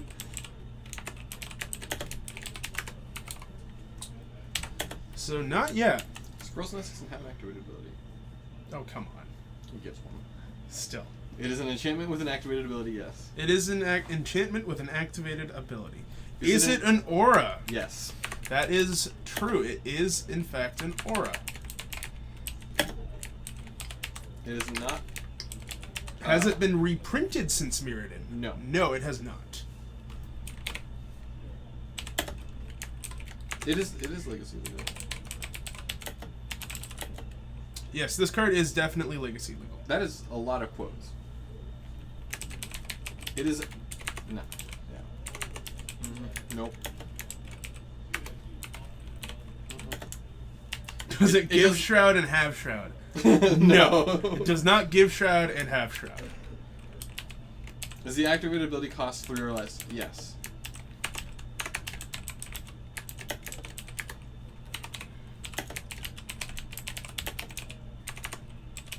Gaia's Touch is a good guess, but not correct. I've also played Gaia's Touch. That's why I say that. And I have a Alright, habit of 18 accidentally questions. stacking it for mana before playing an extra land, but that's not it. Does the activated ability work only from the battlefield? Yes. As opposed to other activated abilities of enchantments that don't? Yes, all of the other activated abilities of We're enchantments. number 2? We're number 2 in the Magic streams? Wow. Or I think in terms of the most quotes. Oh, okay. Well, either way, that's awesome. We're way behind Caleb. Yeah, like I mean, we'll get them. We'll get there. Is it an enchant creature? It is an aura. Yes. Or, oh yeah, Yes, it is enchant an aura. creature. Yeah, enchant creature. Well, because no, that didn't really happen back. Let's That didn't happen. double check and make sure we're all correct. Yeah. Da, da, da, da, da. No, we're good. Yep. Graveyard in hand. Oh, you're right, TJ. With all the Fine. you got us. Yeah, you know what? Fine. Does it generate mana? No, It does not. not inherently. All right, this is number 20. So if you guys don't get this, you are getting a hint regardless of whether you know it or what. Don't give him a hint. Yeah. Well, This is one of those cards that any amount of hint immediately will give it away. I don't think so. I think this card could have been reprinted in Amonkhet and or no, not Amonkhet. Sorry, could have been reprinted in the Kaladesh block and be fine. Ha! That's a good hint. Oh, my bad. Didn't hit save. So yeah, look at that. We're just waiting on more guesses. It isn't. No. Wow. Is it multicolored? No. It is not multicolored. And that is the final. It's a good thing you asked a question before, Dora. I was like, does it have to subtype bear or power 5? No. It is not. All right, so that is the full 20. The important part Sylvan Library does not have an activated ability. That is correct. is That is a triggered ability. okay. So it is a permanent. It is a at least. It green. is a green enchantment. It is a green enchantment. That's A it. green enchant creature. Yep, a green aura. A green enchant creature with an activated ability. It is instill energy. Yep, it is in Zeromancer. fact instill energy. Zeromancer 01. You're gonna get added to the wall. Yeah. TJ, we don't know how to show the card from here. Yeah, the output does not work. Oh, hold on. Maybe just no. You did that before. Click. Right. Nope, that doesn't work either. That's bad. That was Don't do that. Does it have the subtype bearer power 5? It does not. Nope. Yeah. So instill energy. It's for 1 green mana. It gives a creature haste. Scroll down. I have no idea what you're talking about, TJ. Yeah, whatever. We'll fix it It doesn't later. matter. It is in fact instill energy. Oh wait, hold on. That was the. This is simple. It's. I don't think it'll show up here.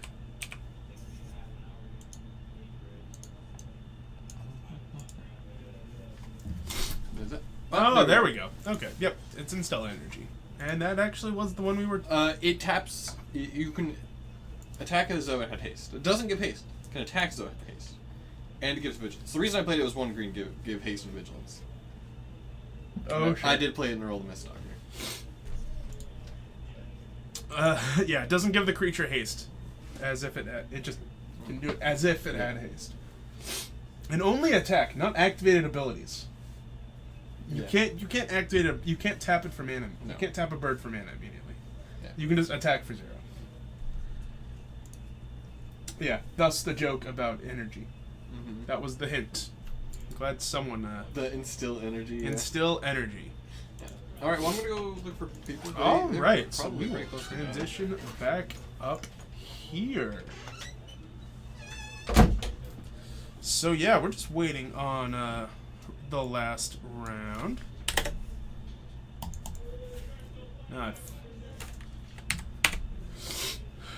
He's a phony.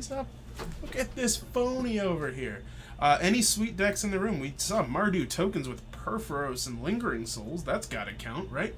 That's like 7 different kinds of cool.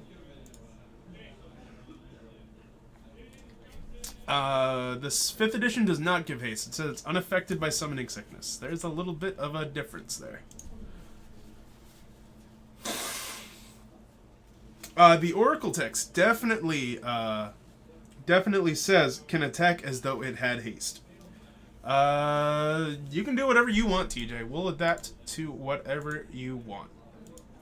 If you want to, sure. Alright, so we are coming up to the end of the round. And we're just waiting on some pairings. And I think there were 2 matches outstanding. That's 2 matches that haven't finished, because all of our matches are outstanding. They are some really cool people. What's up, Lord Red Raven? How you guys doing out there? Yeah, I know. I'm already this far in. I think we're at the end of the round anyway, so look at that. Okay. I need to actually sleep tonight. Sleep is both underrated and overrated, depending on what it is. I think that makes sense in my head. Right? Yeah. Yeah, that's dope. Any more modern games? Yep, we got a full another round incoming. We just have to wait. We just have to wait a little bit longer. I'm sorry. Yep, there will be some soon. Of all the MTG bot quotes, Geek Fortress has 3% of them. That is a lot of quotes that belong to us. Wow. Huh. We do. Yep, 2% of MTG bot quotes are TJ saying something stupid. That is actually true. Because when you break down the numbers, they're still numbers. Huh, so let me double check something really quickly.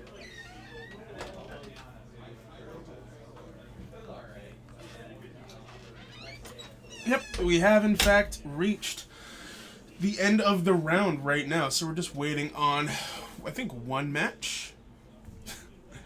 And then we will be getting into our finals. Anyone played Jeskai Ascendancy there? Occasionally we have someone. He doesn't show up as often as he used to, but he does play Jeskai Ascendancy. So I don't think he's here. I'm gonna try to nip that question in the bud. I don't think he is here. I guess when you break down the numbers, they're still numbers. Yep, I guess that's what you call giving TJ his 2 cents. Look at that. Look at that. Got him.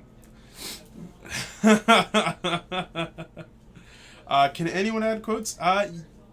Yes, anyone can add quotes. I would just be a little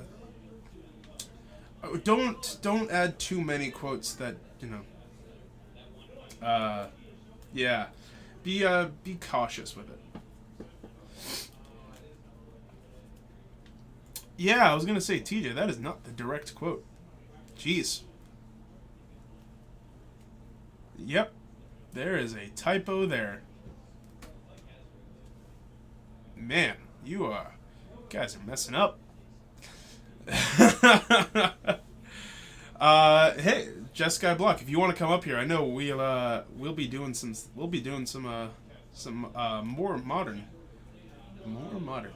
more modern on Saturday at 6 p.m. for all of you who are wondering. Yeah, it's not they are still numbers, it's their still numbers. Jeez, TJ, get it together. Yep. Get it together, TJ. You get out of the booth. You start doing other things than this. You start those typos. That typo train don't stop. Is always there. Not too, way too far of a drive. Yep. That would make sense. The closest families in Moses Lake. That's not exactly close. Although there is another solution. You just move out here. You just move out here, and then suddenly that problem is solved. Then you can just play here whenever you want. Now, you know, that whole other thing of, you know, but what if I don't want to, like, leave my job or something? Well, look, your job can be magic instead. Steven agrees. So we have Nick on the wall playing Eldrazi Trump. Oh, oops. That's fine. Okay. And then we have Ethan playing Mardu Tokens. There's a different guy playing Mardu Tokens. Okay. Got some very token action right now. Okay, look at that. I'm gonna do some Thought-Knots here things. What is our favorite modern deck at the moment? I'll let you answer that one first. Because that's why, right there. Modern's my least favorite format. I don't really have a singular favorite. I like playing if I want to play Modern and I want to win, I'll play probably something like Affinity. I like Green White Hate Bears and I like Soul Sisters. Okay. But if I want to win, I'll probably play something like Affinity or. Well, like all of my favorite decks are decks that really aren't real decks in Modern. Like really love turns, obviously. Love me some janky combo decks. Oh yeah, I'm the best Abzan Ghostwave player. Yeah, sure. Alright, I'm gonna give him a thumbs up around. Alright. I'll give him one of these. Give him one of these. Alright, and we are gonna head down there. We got some Mardu Tokens versus Eldrazi Tron. Yeah, Tron lands versus not Tron lands. Fight!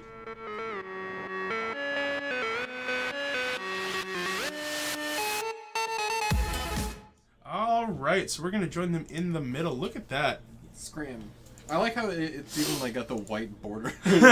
You're not gonna find a mint condition Instill Energy. They're all gonna be kind of fuzzy around the corner. Or if you do, you don't you've have got it for long. you've got yourself a quarter. Yeah. Like, One whole quarter. Well, actually, hold on. This is genuinely interesting. Oh, there's a German printing of it. That's interesting. You can see it right there. An Alpha one is $16. Oh, look at that. Mm-hmm. That's more than a quarter, though. Yeah, the rest of them are quarter. Anyways, Anyway. I think Tron is on the mulligan, but I think Tron's has this. Yeah, I think so too. Like Thought-Knot Seers and Mm-hmm. Reality Smashers are pretty hard for just a normal deck to beat, let alone a deck playing Lingering Souls. TJ, you missed it when it used to be beeps and boops instead of deeds and dudes. So Nick does have that Chalice of the Void. An early Chalice is going to be very good, unless it gets Inquisition of Kozilek. And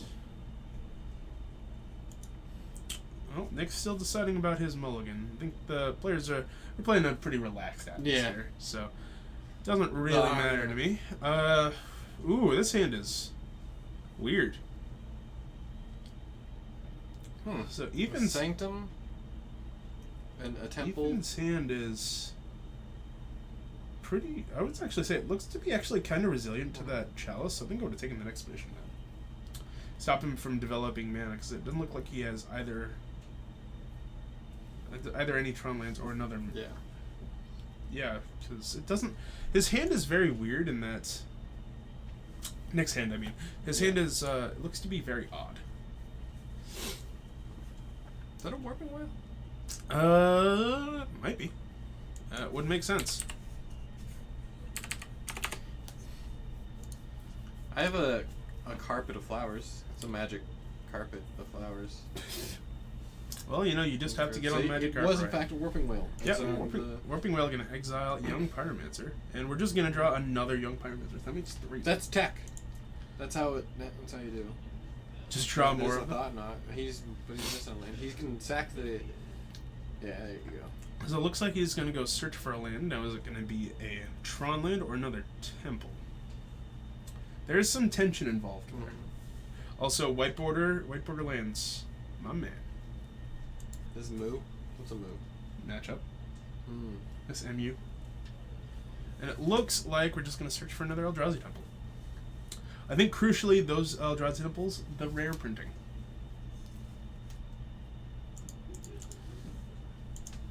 Bang.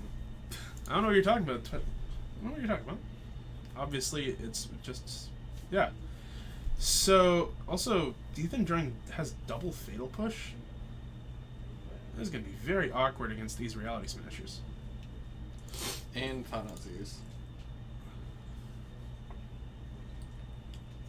Yeah, there's a lot of mana. Yeah, looks like we're going to start on Reality Smasher and come across for 5, put Ethan down to 12. And Ethan's just going to draw another. He's just going to draw another Inquisition. We're going to. Those blockers. And we're going to see nothing that you can take here. And we are just going to see that, oh wow, we've got a Thought-Knot Seer incoming. Thank you, Brute Z. You are our chosen random viewer of the day. Woo! Is that how I do it, TJ? I That's how you're doing it. That's for sure. Snoop Wolf. Snoop Wolf? Yeah, it's snooping. I thought you were going to say it was Snoop Dogg, but as a wolf. Well, it is a Snoop Dogg as well. Walked into that one. So yeah, this Allah's Dust that Nick's holding on to, that he's 1 mana away from casting, that is gonna be, as they say, the bee's knees. Wow, that's deep. Yep. Express just however you want.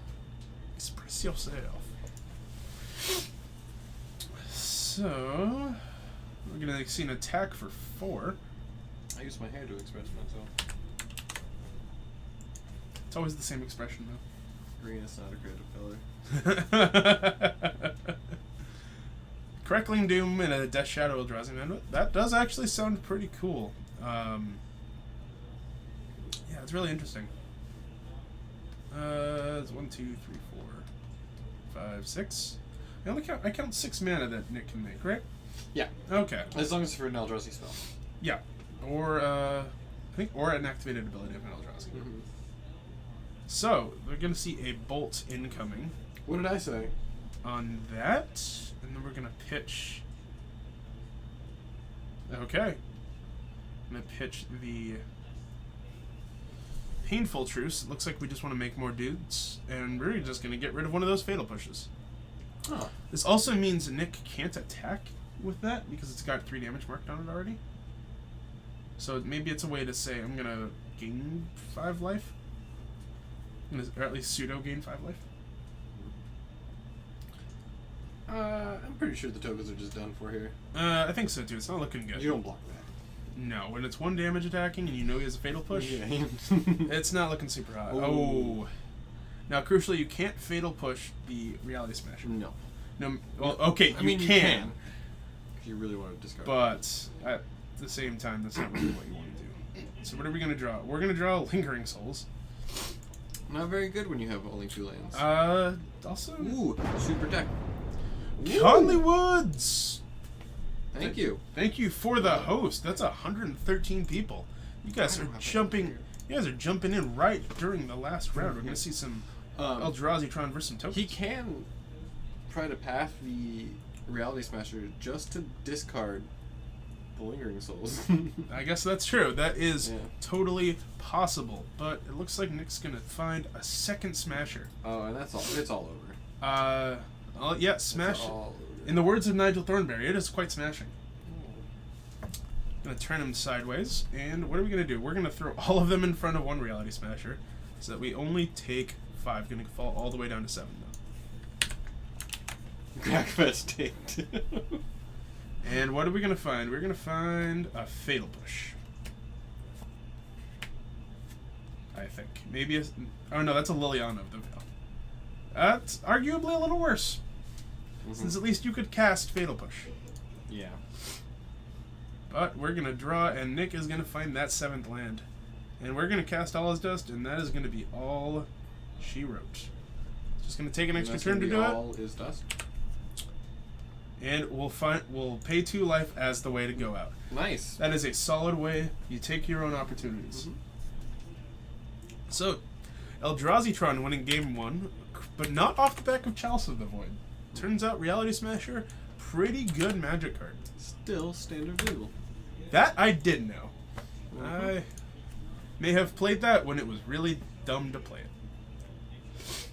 Ethan's deck seems... Yeah, I've noticed that these Mardu tokens decks seem to not have very good mana. Yeah, there's no real way to there's no good way to ensure your mana bases. You're just gonna have to rely on drawing your lands. You can't really manipulate your deck. Keep in mind, this is a separate Mardu token. Yeah, this deck. is they're two There are separate two people. separate Mardu tokens decks here. Yeah, today. this is not the same person. This is a completely separate tokens deck. We just apparently picked the Knight to play some tokens. Like, I don't think he has Perforos where the other player did. Does someone like play it like in I don't think in a so. league or something? I think It's just crazy coincidence. yeah, I think well Ethan's been playing this deck for a long time. Okay. I think Brian's a newer player to the store. Yeah. He apparently lives in Polesbow. That is far. Yeah, and decided to That is appalling. Polesbow. Well, he just comes up here for the upholstery. Is it TJ? It's in the shop, but not necessarily in the room. Okay. Like, there is someone who is playing it, but I'm not sure that they're here. Although TJ might be just outside the door, and we wouldn't know. Nah, he would let us know.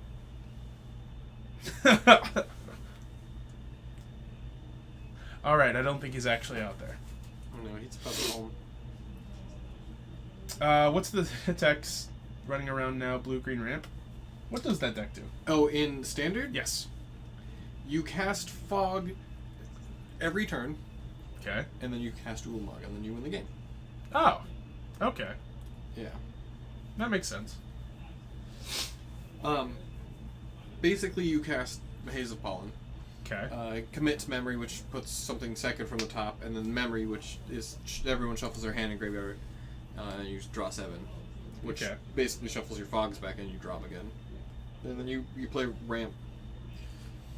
and you basically just Nissa's renewal gains you 7 life and ramps you.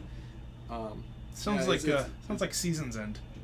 Yeah, Okay. it's kind of like a worse taking turns almost. Well, I'm already in then. With less card draw and more ramp. And you do play Oh, you do okay. play part the water veil. Oh, obviously. When you're ramping, it seems like a good thing to do. So heading into this game 2, Ethan's gonna be on the play again. But Yeah, his hands are just being very awkward. So we're gonna see a turn 1 Shambling Vent and pass.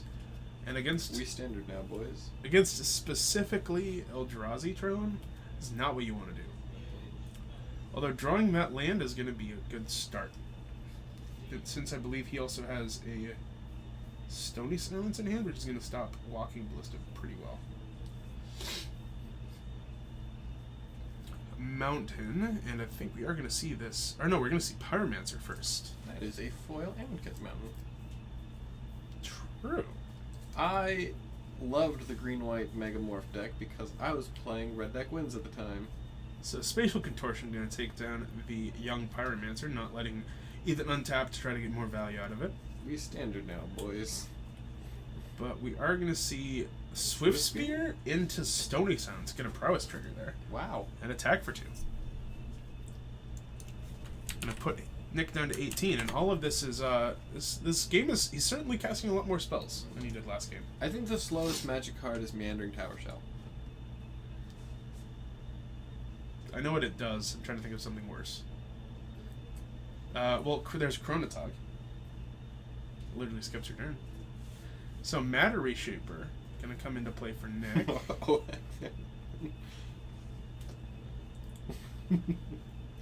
Fort Scram. And looking at a couple options here, he does have Getting the rid of path. Matter Reshapers is kind of hard. So we're gonna see. Goes 2 and discard. Oh no, return We're gonna return our young Pyromancer. Nice. We are gonna get a trigger on that Matter Reshaper, and it's gonna put Eldrazi Temple into play. Seems decent.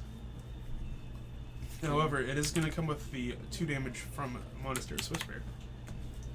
Yeah, I don't know. Like the part where you got an Eldrazi Temple is huge. Yeah, I mean, although crucially, he is still missing 1 Tron piece, and his payoff card He is still has Ugin. 7 mana. The Chalice of the Void 1. for 1. I would do it in 2. Yeah, I think I would too, especially. Knowing the requirements. But I guess Yeah. it gets rid of every single one of his removal spells. True, but then again, if you have a Chalice on 2, all of the spells you'd want to remove are all gone. Liliana of the Veil is a pretty good one for Ethan. It's not gonna impact it well right now, because Nick's just gonna discard probably the backup Chalice. But it is gonna do a lot of work. You know, assuming that Nick doesn't draw, action. Which, I mean, Endbringer does count. That is action. Yep, Endbringer. Bringing some ends to the table. Some glorious ends, perhaps? Yeah, I'm pretty sure Nick plays Basilisk Collar. Well, I'm not sure it would do anything since the Stony Silence, but That's true. Wait, oh, because you can't equip it. can't equip it.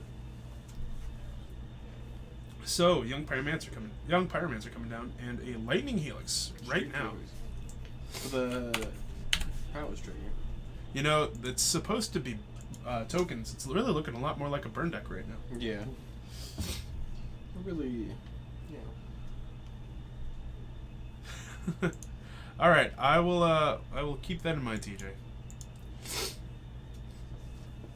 All right, Ethan's gonna go up to 23, and Nick's gonna fall all the way down to single digits. Oh, TJ, someone was asking, are we going to be streaming game day? That is, he is the right person to ask. So Chalice of the Void for 2 now in play, not 3, 9.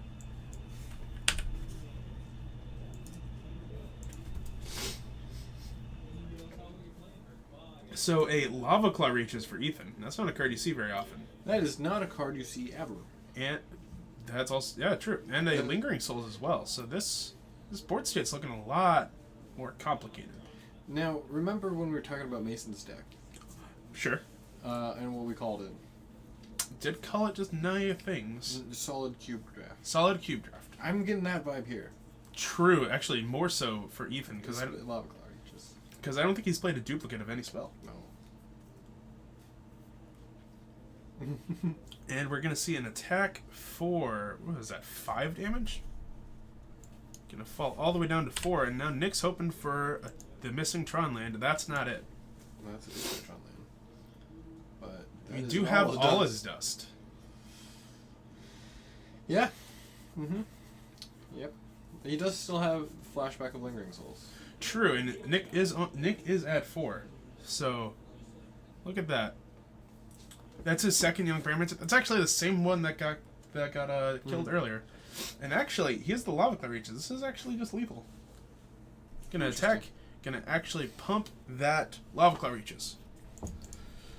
Well, that was certainly a different game than the first one. I've never seen someone activate a Lava Claw Reaches. Whew. Alright, so this is Lava It's Claw the one Reaches. with, it's got fire breathing, It's right? the one of Fire Breathing. Crucially, also an Elemental for all of you combo players out there. Oh man, if he had something that pumps elementals, it pumps his land and his Young Pyramid tokens. Win. Straight up. Yep, Lava Claw Reaches won a game.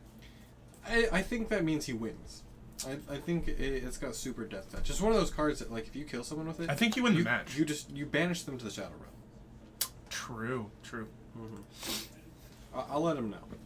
I'll let Nick know. Hey, I'm sorry, you can't play anymore. Well, why not? It's like, You've been been banished. banished. The Shadow Realm, man. Man, the Shadow Realm is not Have where... you never read Lava Claw Reaches? Yeah, it's like, you'd think it's plus X plus 0, but it's actually plus your opponent plus 0. I played actually a lot of Lava Claw Reaches when it was in Standard. I realized Raging Ravine was better, and I realized Colonnade was better, but I just played Lava Claw Reaches because that was cooler. It's like, I was like, man, I wish there was manlands in Standard. And there are. And I play them. I play Hiss and Quagmire. So, this game, looks... Ethan, are we keeping both players upping 7s? Yep. We stream Legacy at 7 on Fridays. 7:30. 7:30 on Fridays. Yep, 7:30 on Fridays. So, 2 more days from now, and 3 hours ago. Do we have access to deck lists? We do not have access to deck lists, unfortunately. I feel like this is newsworthy. What's The that? Mariners not only won, but they won 4-0. 0. Think about that for a second. Nice. They allowed 0 runs. That is something you're not going to see for another week. Hi, Dylan. Hello. Here's one. Nice. Oh, good. They need to really Go Sports Ball. What day is it, guys? It's Wednesday, my dude. Nice. TJ, everything's going flawlessly. Yep. We are Perfectly. just killing it.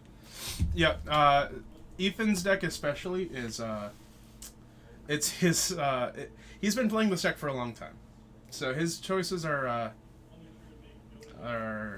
That's a Seagate wreckage. yeah, they're interesting, I guess. That's a Thoughtseize. So Thoughtseize is going to come down for Ethan. This hand is a lot more interesting. There are more standard cards in that hand than not. That's actually a very true statement. Yeah, man.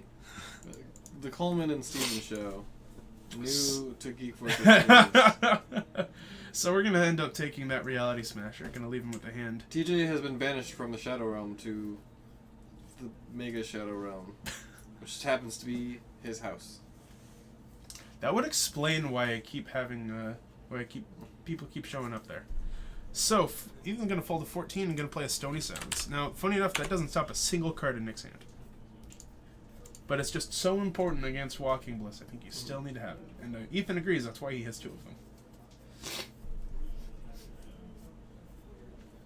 Trying to catch up on them.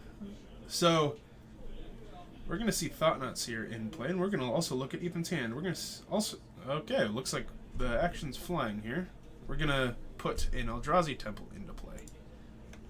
Off of that, It's going to go up to 17. Now that is going to give Nick Endbringer mana. And Endbringer is one of those cards that is actually pretty hard to beat once it's in play. It brings about the end. It's kind of in the name. I guess you got me. Inquisition of Kozilek can end up actually hitting something, which is kind of rare on turn, 7 for Mhm. Inquisition to hit something. But it does end up getting Especially that against mana restrictor. Eldrazi-Tron. Yeah, that as an extra note, yeah. We are, yep. So Thought-Knot Seer incoming. That was not actually a Terminate, that was a Lightning Helix. Yep, Lightning Helix cannot actually kill Thought-Knot Seer. So Ethan is going to draw. He loves drawing Inquisition of Kozilek. He does hit again, though. Get the Chalice out of here. I don't know how he would come back from this. I think it involves hitting a land to start and playing Liliana. That's how you start this game, but it's Getting those beats in. That's Yeah. a straight 10. it's Damn. 9. Oh, is it? I thought Endbringer was a 6/6. Yeah, it's a 5/5. That's why you can dismember it. Gonna fall all the way to 4, and that is gonna be game. Turns out when you miss your land drops and keep drawing 1 mana spells, it's not breaking on lands is pretty bad, especially when you have double Liliana. Doro, I feel like that's a stretch. Ah, the Fort Report. Well, hey Jamie, thanks for the host. You did it while I was blowing my nose, which is awkward. I'll be right back and find a new thingy. All right, give me Steven. Not listening to me.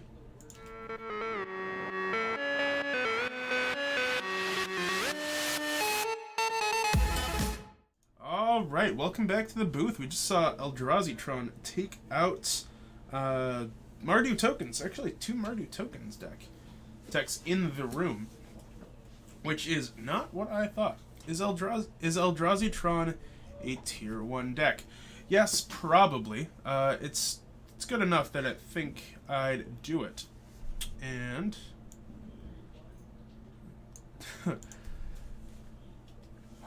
all right, it looked really strong. That's true. I'd argue it. I'd argue some kind of Tron deck is very good. Yeah, there's the modern metagame's all up in the air right now, which is awesome. I like when things are so weird. But remember, tiers are not reflective of the power level of the deck and the deck's place in the metagame. It's just popularity.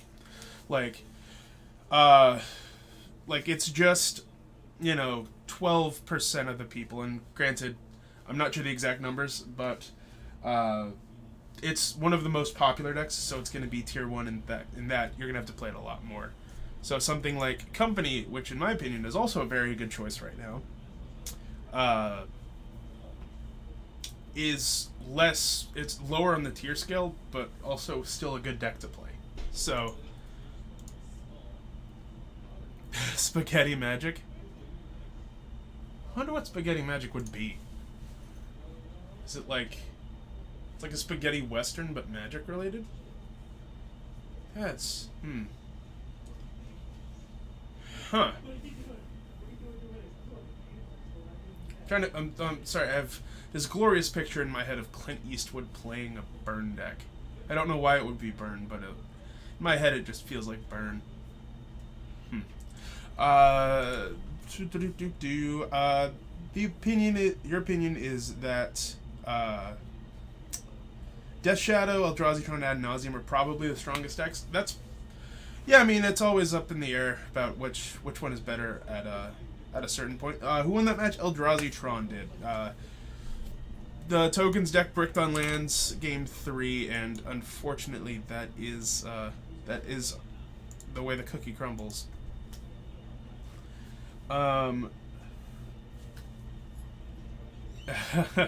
Tier refers mainly to popularity. That is what I was trying to go for there.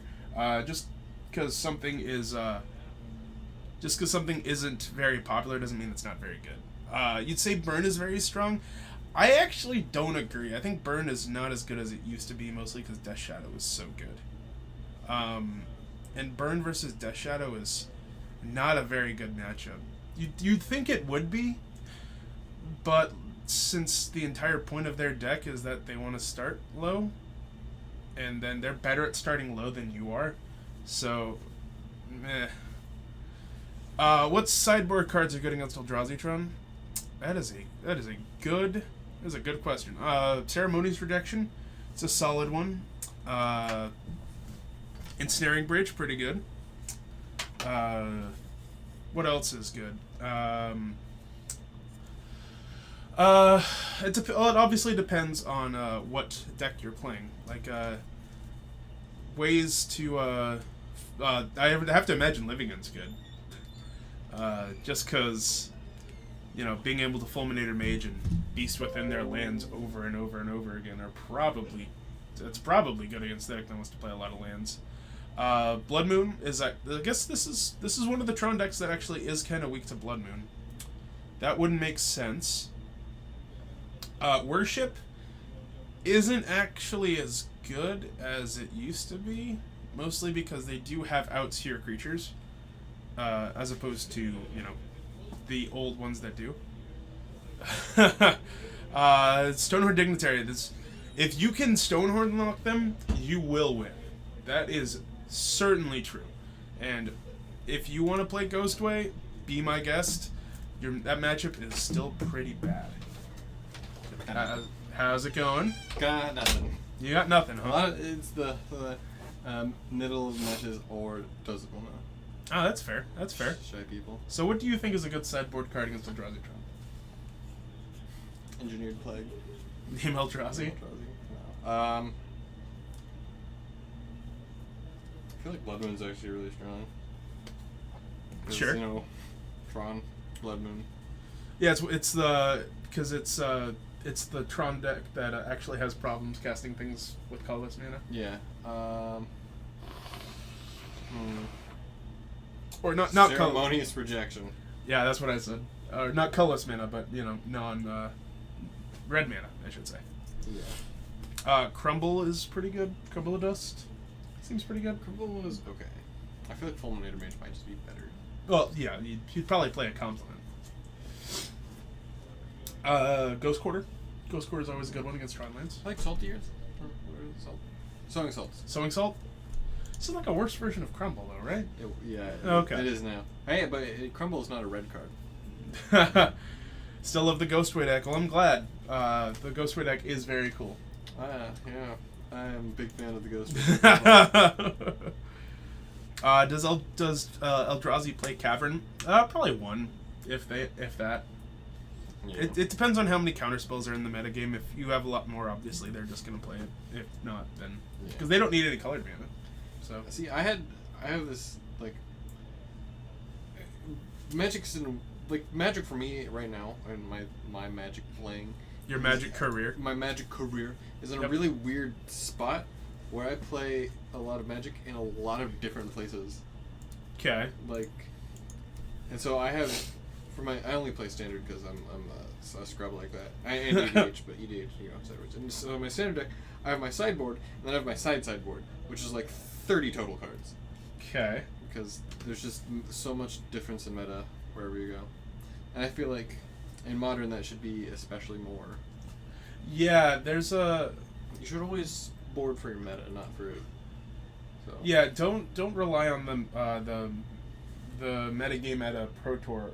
And granted, it's not a great comparison because there's no Modern Pro Tour anymore. Got him. But just don't build for the metagame at large. Build for the metagame Right. where you are. Which is, it's always funny when people are like, oh, net decking, and then it's like, just change your sideboard to something you're not net decking. Yeah, exactly. Not that there's any problem with net decking. Think about building Dredge. What's everyone's opinion on it? I think it's a very powerful deck. I think that Dredge is a broken mechanic, and that they'll never do it again. The deck is pretty sweet though. Yeah, it is. It's a very hard deck to master. Like it is, and it's like you can tell that it's a powerful deck by the part where most decks have some serious graveyard just in the board at all times. Yeah, it is. It is not the easiest deck in the world unless you play against me, where you just flip amalgams on turn one. That just is what it is. But I would, if you want to build it, I'm not going to stop you, because I think the deck is It has already been banned out. So- and it's still just as good. so Dredge is weird though. Like, Yeah.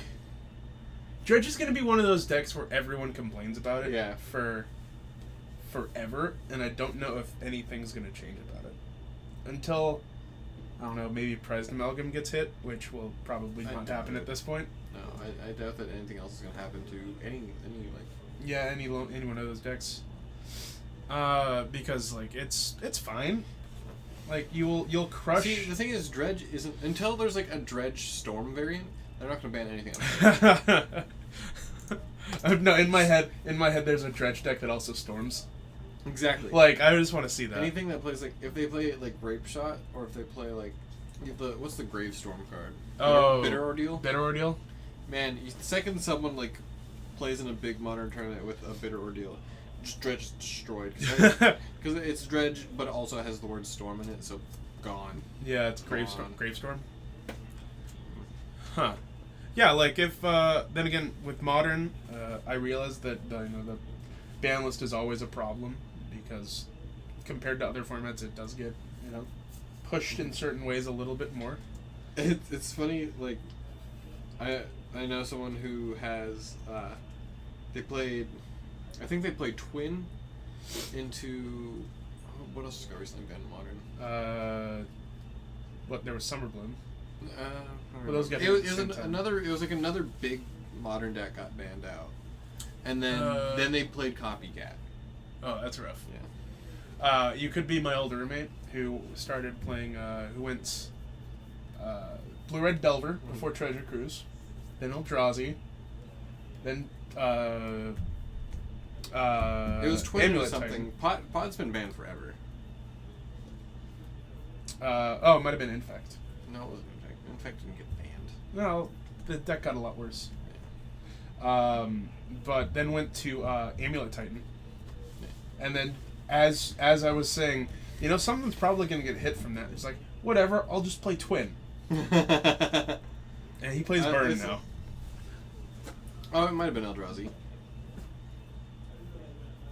Yeah, it's When Storm yeah, Twin was banned with Bloom and Pod was banned with Dig and Cruise. So, yeah, it's just funny because now he plays Burn and now nothing. something.